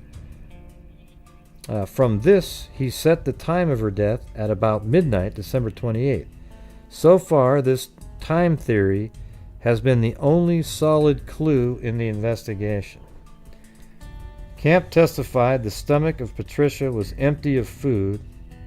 The time of her death has puzzled police investigators. Patricia was reported to have eaten lightly at the December 28th meal. After Camp's discovery was made public Saturday, Patricia's family confirmed her appetite had been dulled by eating a banana split with her brother a few hours before the last meal. So that makes it seem like that gives you an idea of when Barbara was killed then. Kern said the announcement of the banana fiber discovery lends weight to the theory the girls were killed December 28th. Yes, right, because, had it been any other day, she would have already passed that through her system. I guess he, Dr. Camp, wasn't asked about the intestine at the inquest, Kern said. Well, yeah, he probably didn't want to say it because it needed to match what somebody else wanted him to say. See, to me it seems like the medical examiners here were trying to appease the sheriff who wanted to keep blaming it on that one guy over and over again. The investigation was thrown into a controversy Thursday by charges that the girls had been beaten and molested sexually, but see, to me that makes sense. Even though that the same guy who said that wants it to be on the 13th. Police admitted their finding evidence of sex attack had been kept secret. Oh. See? How many times have we heard that? Listen to that. Police admitted their finding evidence of sex attack had been kept secret to aid the investigation. Man, we've heard that 1,000 times.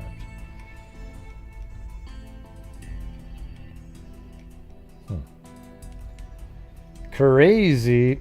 Alright, so then, here we go. One of the slain Grimes sisters' articles of clothing has been found, according to an unconfirmed report today.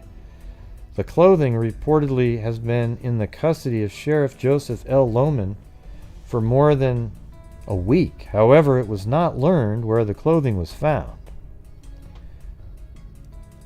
Lohman was not available for comment on the report. The nude bodies of Patricia Grimes, 13. Oh, hey everybody, I'm still here. The nude bodies of Patricia Grimes, 13, and Barbara, 15, were found January 22nd in a roadside ditch. Let's see.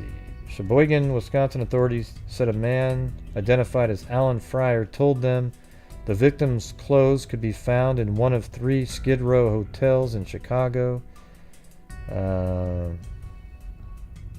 I don't think that happened. Let's see. Finding some girls' garments in Sportsman Park. The clothes later traced to 2 runaways. Meanwhile, the mother of the dead girls said she believes her daughters died of fright. Yeah. Miss Loretta Grimes said Thursday that medical scientists and police have assured her that fright can be a cause of death. The grieving mother said she theorized that teenage boys picked up her daughters and drove them to a parking place along the city's southwest outskirts. I mean, when you're scared, you die of something else, not being scared. I mean, like if you go, and you get shocked, you might die from something with your heart, or you thought, what was me?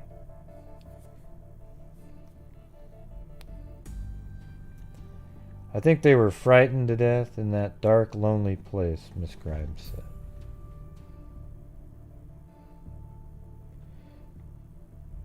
Yeah, well, there was another report that actually mentioned the article of clothing was the exact same type of pants, and it was found near where the bodies were found, but I didn't see it in that article right there.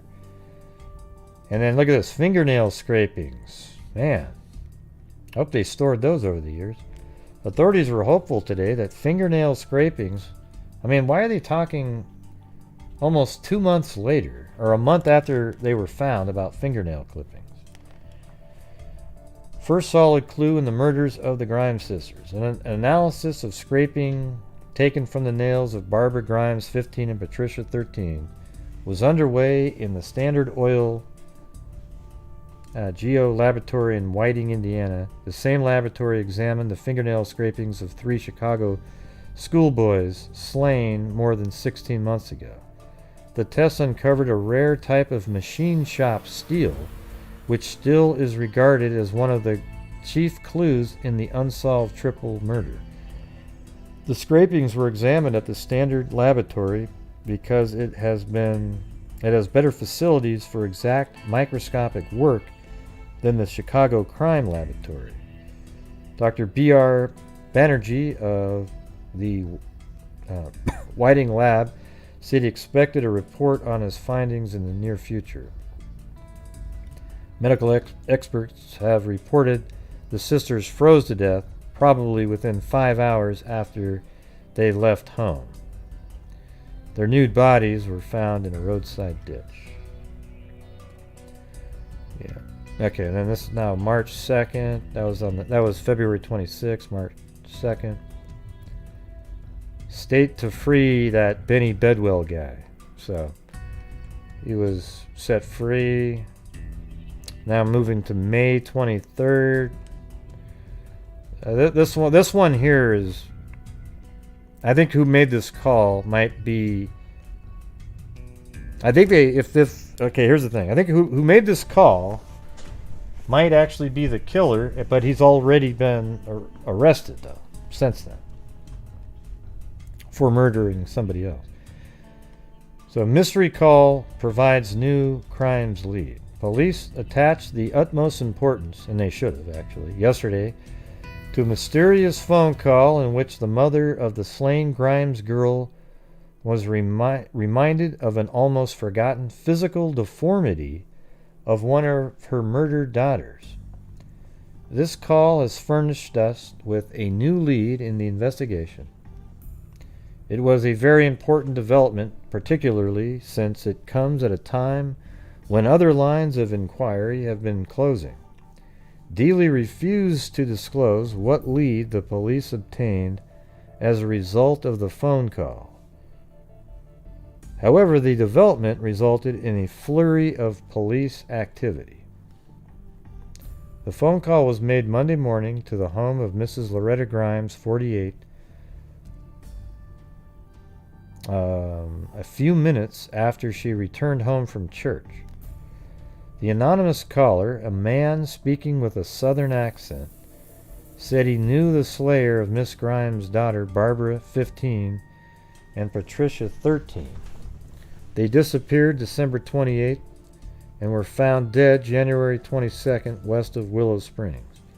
The caller told Mrs. Grimes he knew who had killed her daughters and that he helped to disrobe them.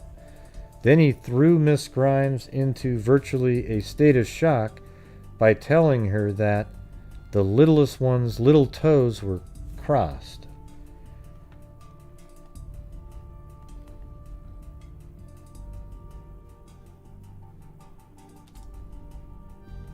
So he said her little toes were crossed.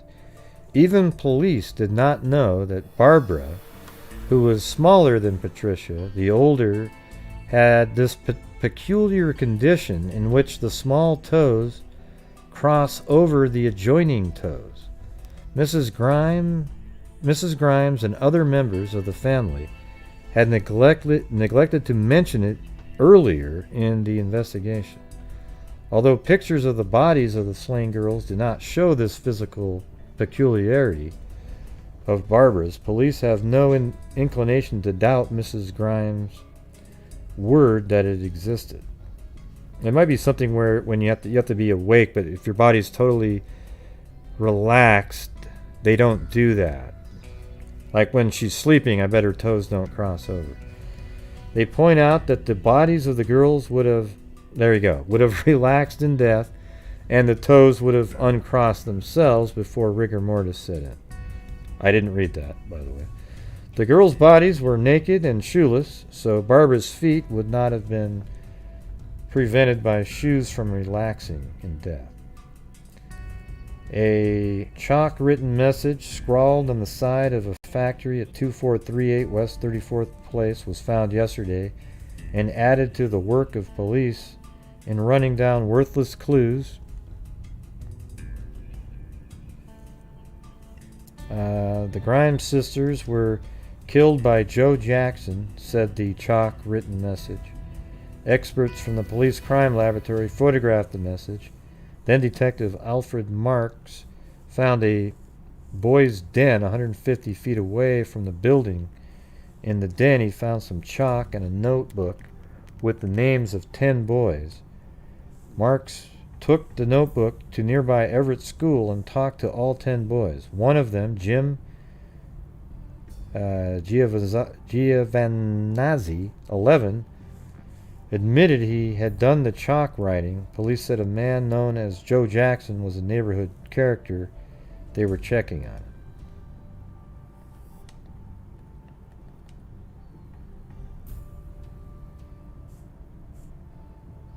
Look how sick this shit is. What?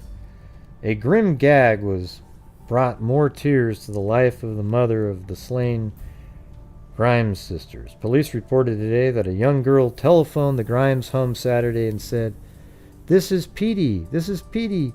Then the caller hung up. Petey was the nickname of Patricia Grimes, 13. She and her sister Barbara, 15, were slain. Their bodies were found January 22nd. You know, man, I hope that You know when you were kids and you did do a prank phone call. It was always just some stupid shit where you go like, "Hey, you've just won $1 million. This is our," But would you ever call somebody up that had a child that just died and do anything like that? See, I think only a psycho does shit like that. I think if you make a prank phone call of that nature, you should almost be put in prison or jail for a while. It's like because there's something wrong with you. It's right up in the alley where you cut people's arms off because they accidentally died at your house. Okay, it's the same sort of psycho, just crazy. Maybe it's a little less psycho than cutting arms off, but it's still wacky, right?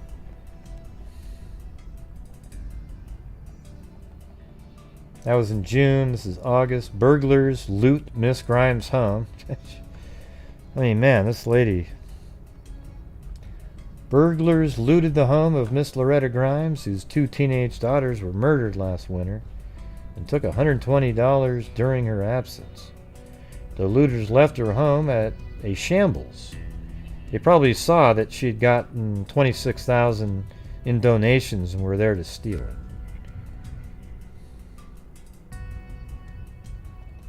Sick people out there.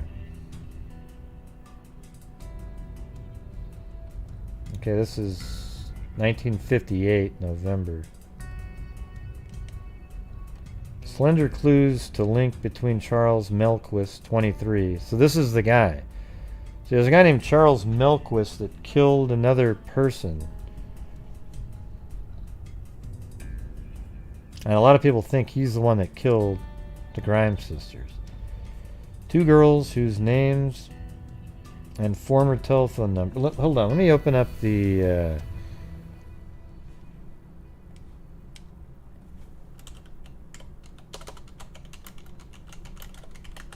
I was looking at on Wikipedia here, all the way at the bottom down here. It was interesting. Right here. There's this Melquist individual. Okay, Melquist had been convicted of the September 1958 murder of a 15-year-old girl named Bonnie Lee Scott, okay? Then right here it says, the day after the body of Bonnie Lee Scott was discovered, Loretta Grimes received a phone call from an individual who on this occasion claimed responsibility for Scott's murder. On this occasion, the caller had stated, "I've committed another perfect crime. This is another one those cops won't solve, and they're not going to." Loretta Grimes would remain adamant until her death.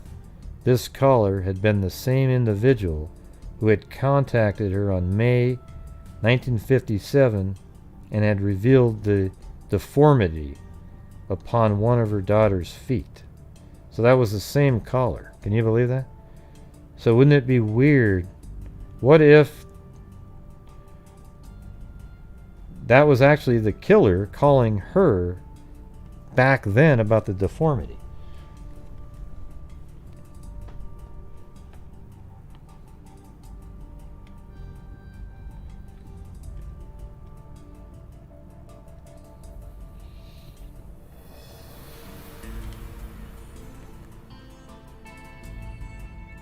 Yeah, and so they're just trying to tie him to the case, but man, she thinks that was the same caller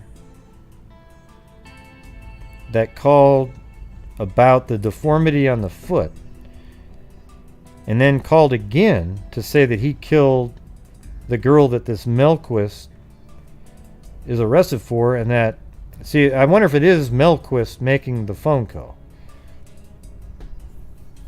And I wonder if, and also it sounds very similar to the note that was written poorly a long time ago, where it said, "I'm not going to get caught for this." It almost sounds very similar. The one that had the letter, not the letters, but had poor writing in it, spelled things wrong.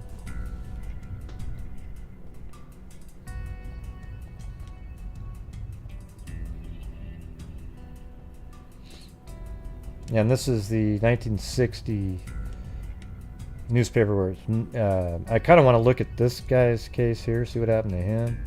This is one I've got already. And then these are the 3 boys that were murdered. So it seems like we got to look into these 3 also.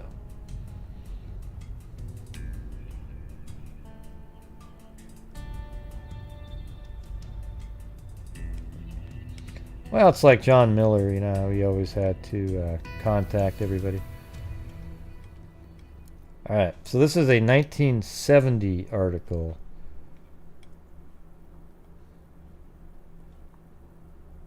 So maybe this is a good sort of recap, I guess. Let's see. 18 years ago, on December 28th, a pair of teenage sisters left home to go to a movie and met their deaths in a baffling mystery that has become a classic in criminal history. It was 25 days later when a motorist spotted the naked bodies of Barbara Grimes, 15, and her sister Patricia, 13, in a ditch some 15 miles from their home.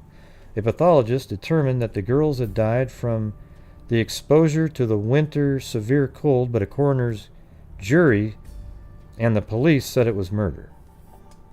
The police department's immediate reaction to the public outcry over the crime was to organize a special unit of its most skillful sleuths. They questioned more than 3,000 suspects and assembled a written log of their investigation that fills a filing cabinet. Experts considered the probe a model scientific police work. But there were few good clues, and after 18 years, the mystery still baffles the policemen originally detailed to solve the crime. It was mid-evening when Barbara, sophomore at Kelly High School, and Patricia, 7th grade student at St. Maurice School, left their home to see an Elvis Presley film at a theater on Archer Avenue. That thoroughfare followed southwest leads to a small creek about 200 feet east of County Line Road at German Church Road, that's still incorrect. It's not 200. There, police found the frozen bodies. As he peered at the bodies near the tiny culvert, Sergeant Ernest Spiato was reminded immediately of a suspect he questioned in connection with another crime. Spiato, currently assigned to the Brighton Park Homicide Unit, is the last of the original team of detectives and is still officially responsible for the case. The other detectives, Neil Carr, Richard Austin, Sheldon, they've all left. The suspect was a young man who was arrested in a theater on Archer Avenue after he cut a lock of hair from the head of a girl seated in front of him. This occurred between the date of the Grimes girls' disappearance and January 22nd, when their bodies were found. What aroused Spiato's interest was a dream that troubled the suspect and was related to police. Oh, he thinks that guy did it? He told us that he had this dream about a field with trees and a tiny creek, said Spiato. He said there were 2 naked bodies there, bodies looking like mannequins lying in the field. Well, that's a little closer, but it's not really a field. It was right next to the road on a bank. When I saw the murder scene, that dream hit me and we picked up the fellow. But he was clean and we let him go, he said. He said he was some kind of psychic, and maybe he was. Thousands of others were questioned, and the thing is almost all the cases when women are abducted end up exactly like that. So you're not really a psychic. I mean, I could be a psychic, right? It's easy. Just pretend that your genuine thoughts, using logic and reason, are derived from a vision. That's all I have to do.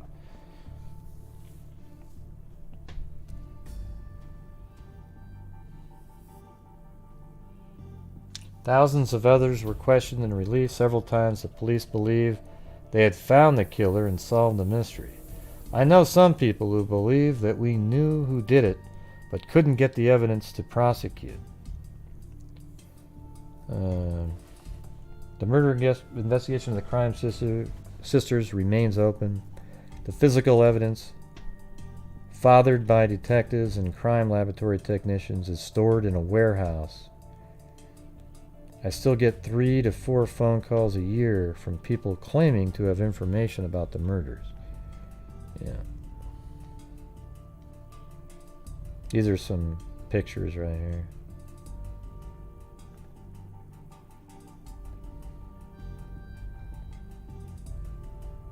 That's actually the school.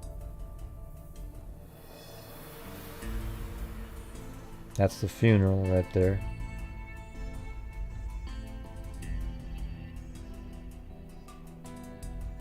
Oh yeah, this was a letter I captured off of a video that I saw. Dear Lieutenant this is written by the mother. I am Loretta Grimes. My 2 daughters, Patricia 13 and Barbara 15, were found dead on January 22nd. This was written on February 6th, 1957. Which, a couple months or a month and a half after they went missing. All of the authorities I know have given up time away from their families and worked long hours to help find out how my darlings died and who did this to my daughters. I have not slept and cannot sleep and will not sleep until someone has the right answers to this terrible thing that happened to my darling girls. Please, please never give up.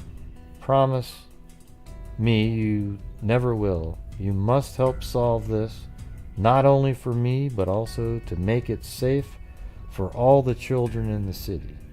The answers to this terrible thing must be found, even if it takes months or years. Please, please never forget. Please never give up. Keep on working, and I'll keep on praying. I'll pray for you too. So, that was something she wrote.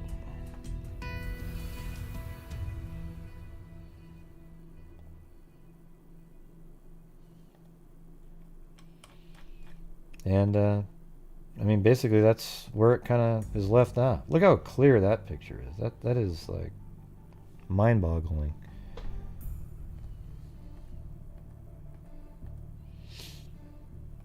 So I think we got through that.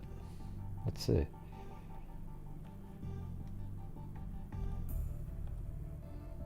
Oh, here's a picture you hadn't seen, but that's where the medical examiner. This is one of them, and that's the other.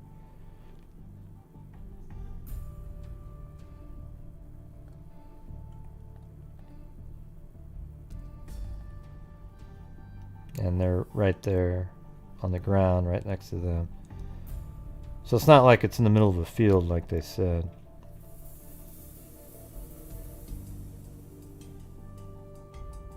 Well, no, some of those other pictures are high def, really.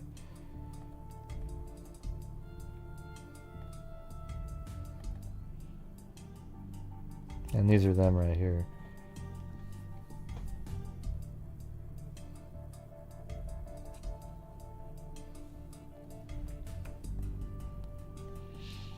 Horrible. Yeah. Well, I think that's about it. Sorry for my whining. It just like, sometimes it's like, oh man, it gets frustrating. There isn't a then what happened. That's it. That hasn't been solved. It's been going on for years. You know? It's the same. You can look up any articles and it says the same stuff that we just went over. They never found the killer of them or those 3 boys. So that makes you think that they're related somehow. A little bit. Because how does something so vicious like that, and it's like if it's a serial killer, you don't find it, the killer, and then of course then you're not going to solve the other cases too, right? So if a serial killer is not arrested, all the killings they do are still unsolved today.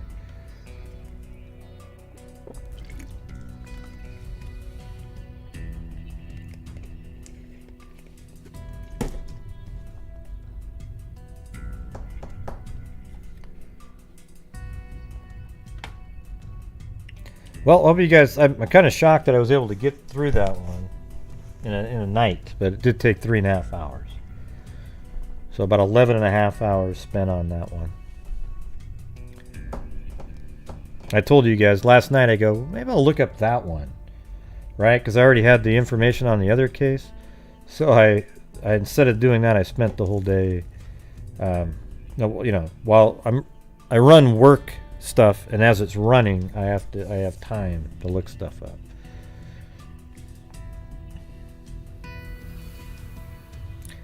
I don't know what they did with the fingernail clippings. Apparently, they have a whole warehouse on the case.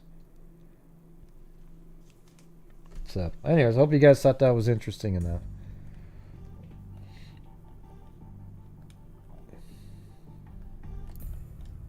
I bet it was at that park that they got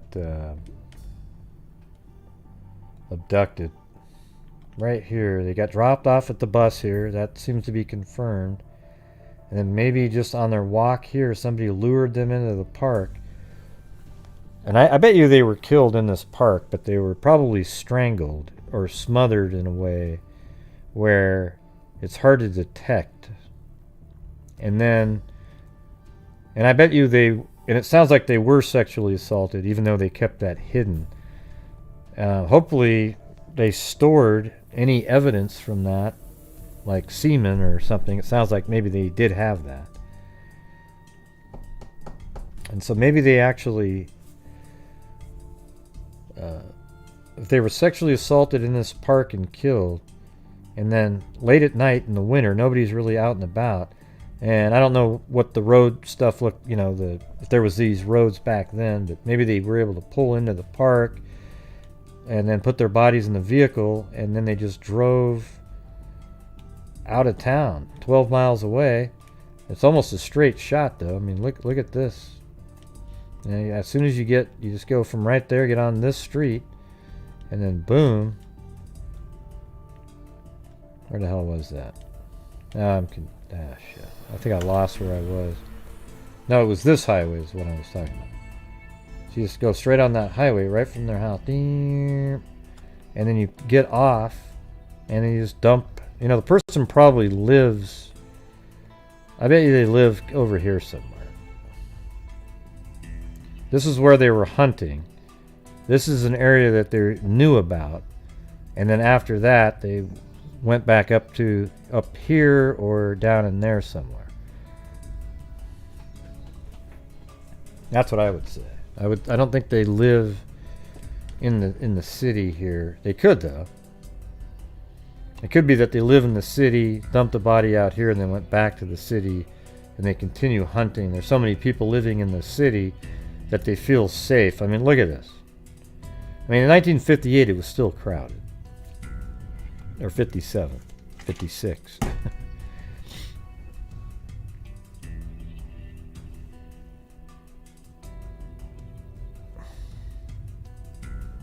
Yeah, I just showed it. All right, everybody, that is going to be it. I gotta load up the main screen again. Just lost it.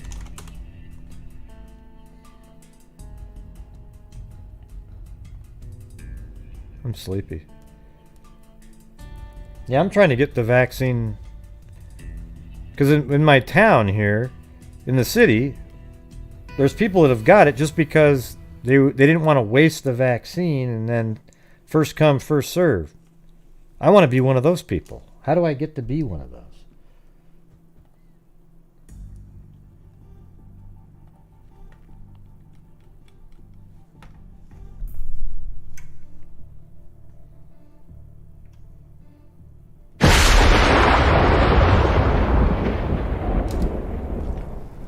Thank you to Emily Flotilla, Barbara Smith, Carolina Carla, Barbara Smith, Jen H, Carolina Carla, Jessica Schubach, Michelle Nicklow, Darlene White, Zozo, Barbara Smith, Jean Fish, Timothy Cecil, Sarah Ann, Molly Gators, Zozo, and Robin Frost.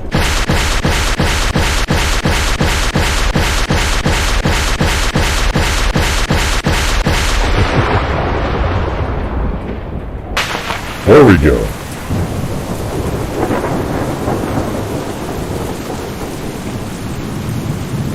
Awesome. Awesome, everybody. Well, thank you all for showing up tonight. I'm not sure when I'll do that other case. I kind of want to do it. It's pretty interesting, but I guess we'll see how it goes. So that's it. Everybody, make sure you wear your mask, maintain your social distancing, and wash your hands whenever possible.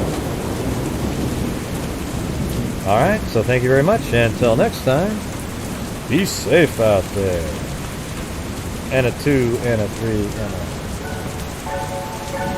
Yeah, I've been doing this true crime thing for quite a while now. And during this whole time, I have not seen one person that is a crime dissector, plug rejector. I'm a certified human lie detector. Gonna get ya on a stretcher if you try and play me like an old projector. Crime sector is my nectar. Professor Ray is gonna give another lecture. Crime collector, freak connector, and I'm always gonna be a pup protector. Fool deflector, interceptor, and I'm meaner than a spectre with a vector on his pector. With all respect, y'all, just remember I've a temper fucking check ya. I have no agenda, I'm no pretender, and I'll serve it to you straight without the blender. And in the end, I'm gonna send ya on a mission to reveal the true offender. Yeah, so I'll just get right back to work. Alright, everybody? Talk to you later.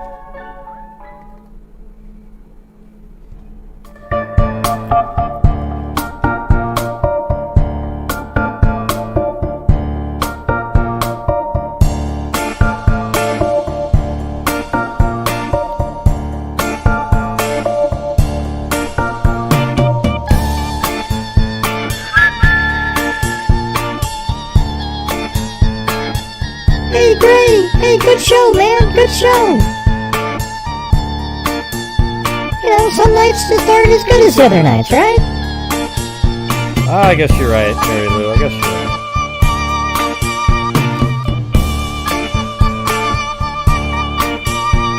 right. Yeah, Gray. Gee.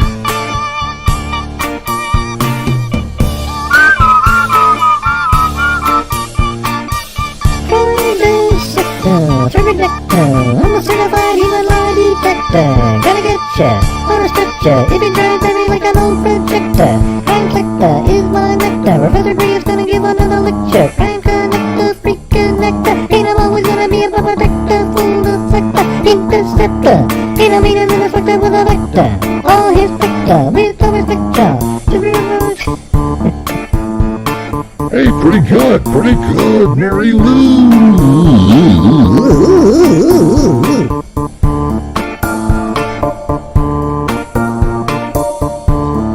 Free my mind, see how they run.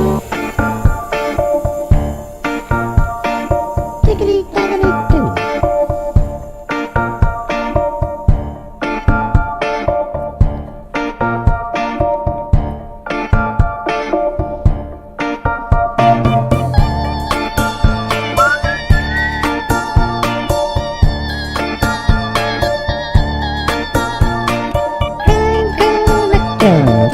I'm a certified human lie detector. Gonna get ya on a stretcher. Even driving like an old projector. Crime sector is my nectar. Professor Gray is gonna give another lecture. Crime connector, big connector, and I'm always gonna be a protector. Fool deflector, interceptor, and I'm meaner than a spectre with a vector. On his vector, with a vector.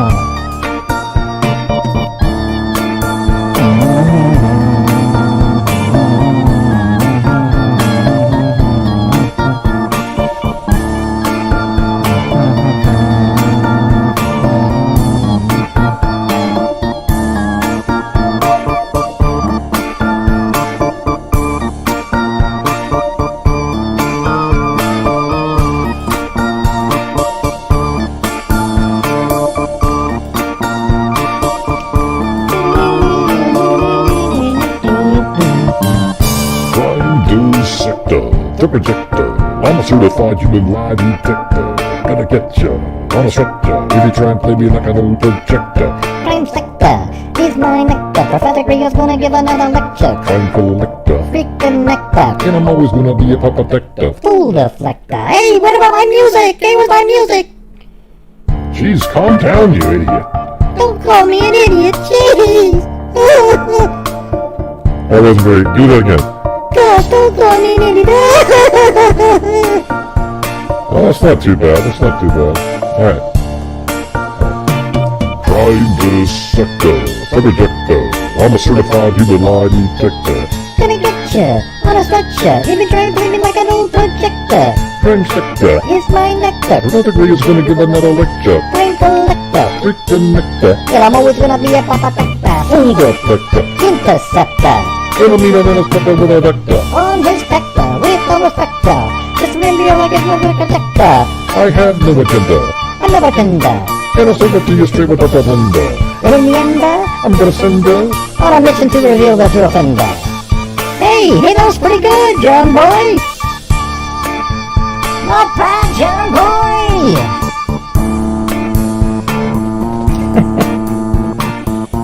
I think that makes me schizophrenic, Timothy. I'm not sure, but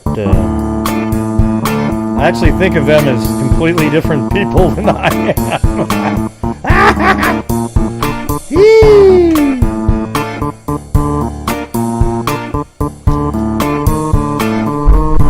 Okay, I'm gonna try it on myself. Here we go. Crime dissector, fun rejector, and a certified human lie detector. Gonna get ya, wanna switch ya, if you try and play me like an old projector. Crime sector is my nectar, Professor Krieger's gonna give another lecture. Crime collector, freaking nectar, and I'm always gonna be a protector. Fool deflector, interceptor, and I mean an inspector with a vector on his spectre with a respector. Just remember you're the kind of sector. I have no agenda, I'm never tender, and I'll submit to you straight without that wonder. And in the end, I'm gonna send ya on a mission to reveal the true offender. To comprehend, you must depend on this answer. So God bless ya, and stay safe ya.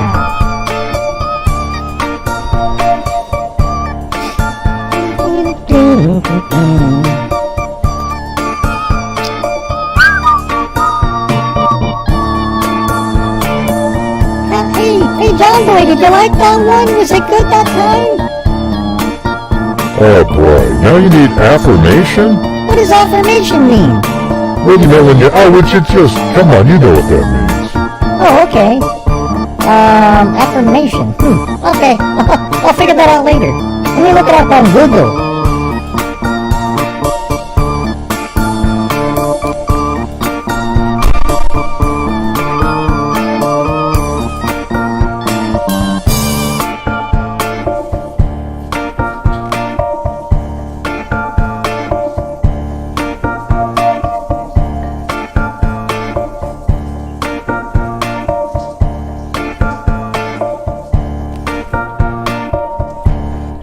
Hey, what's going on there? What's that sound? What's that sound?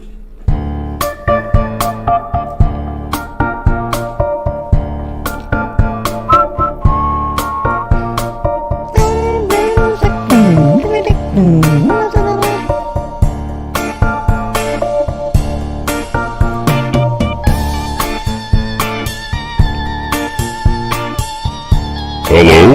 Can I help you, Brittany? Yes, my computer's not working right. Now, what I did was I tried to plug it in, and, what happened is I pressed the button, and I put my coffee cup in it, the holder, the coffee cup. What do you mean, the coffee cup holder? What are you talking about? Well, on the front of your computer, you press the button, and the little coffee cup holder comes out. No, that's not a coffee cup holder, you idiot. It's a freaking disk drive. Oh, well, I use it as a coffee cup holder. Now, let me get to the point that I was calling about. Now, Well, the problem is, man, as soon as you call that a coffee cup holder, We then realize that you don't have a damn clue about computers whatsoever, so I'm unable to move forward with you. You understand that? Well, why can't I use it as a coffee cup holder if it looks like one? No, you can use it as one. That's just not what it is. Well, so what?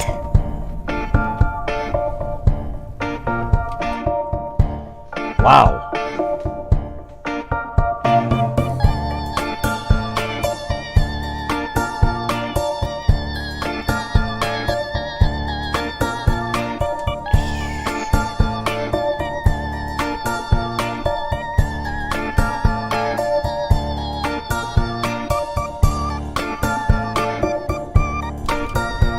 It's a disk drive, though. Why would you put a coffee cup on a disk drive? Why not, though? I mean, you get it, right?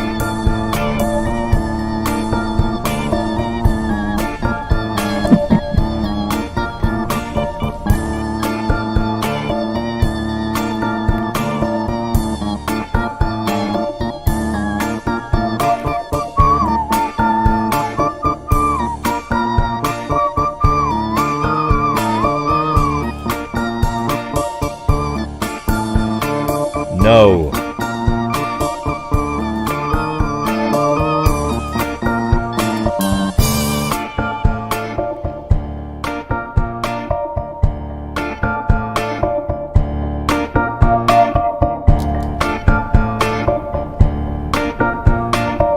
Yeah! Well, thanks, everybody. That was a really cool show, man. It was really interesting. Yeah, it really was. How come you're even talking at this point? I don't get it. Hello? Hello? Yeah, I'm still here. Why do you have to be so mean all the time now? Gee. I'm not being mean. God, you drive me nuts. Gosh, you're so mean. Man, that didn't work very good. Try it again, try it again. Gosh, John boy, you're so mean. God, that was a hell of a lot better, but it's still pretty fake. Oh, okay. Well, I'll work on it, all right, guys? Thanks. Wow, those, yeah, jeez. They think I'm not listening to how it's all just a setup, you know? Yeah, no problem, everybody. All right, well, we'll see you guys tomorrow, right? At the end of the week, I'm gonna try to do I'm gonna take a day off, so I gotta try. That's why I'm sort of like nervous. I gotta get ahead. Oh, John Boy, I think it's Mary Lou who's causing the issues, right? So, all right, everybody, thank you very much. And as I always say, till next time, be safe out there.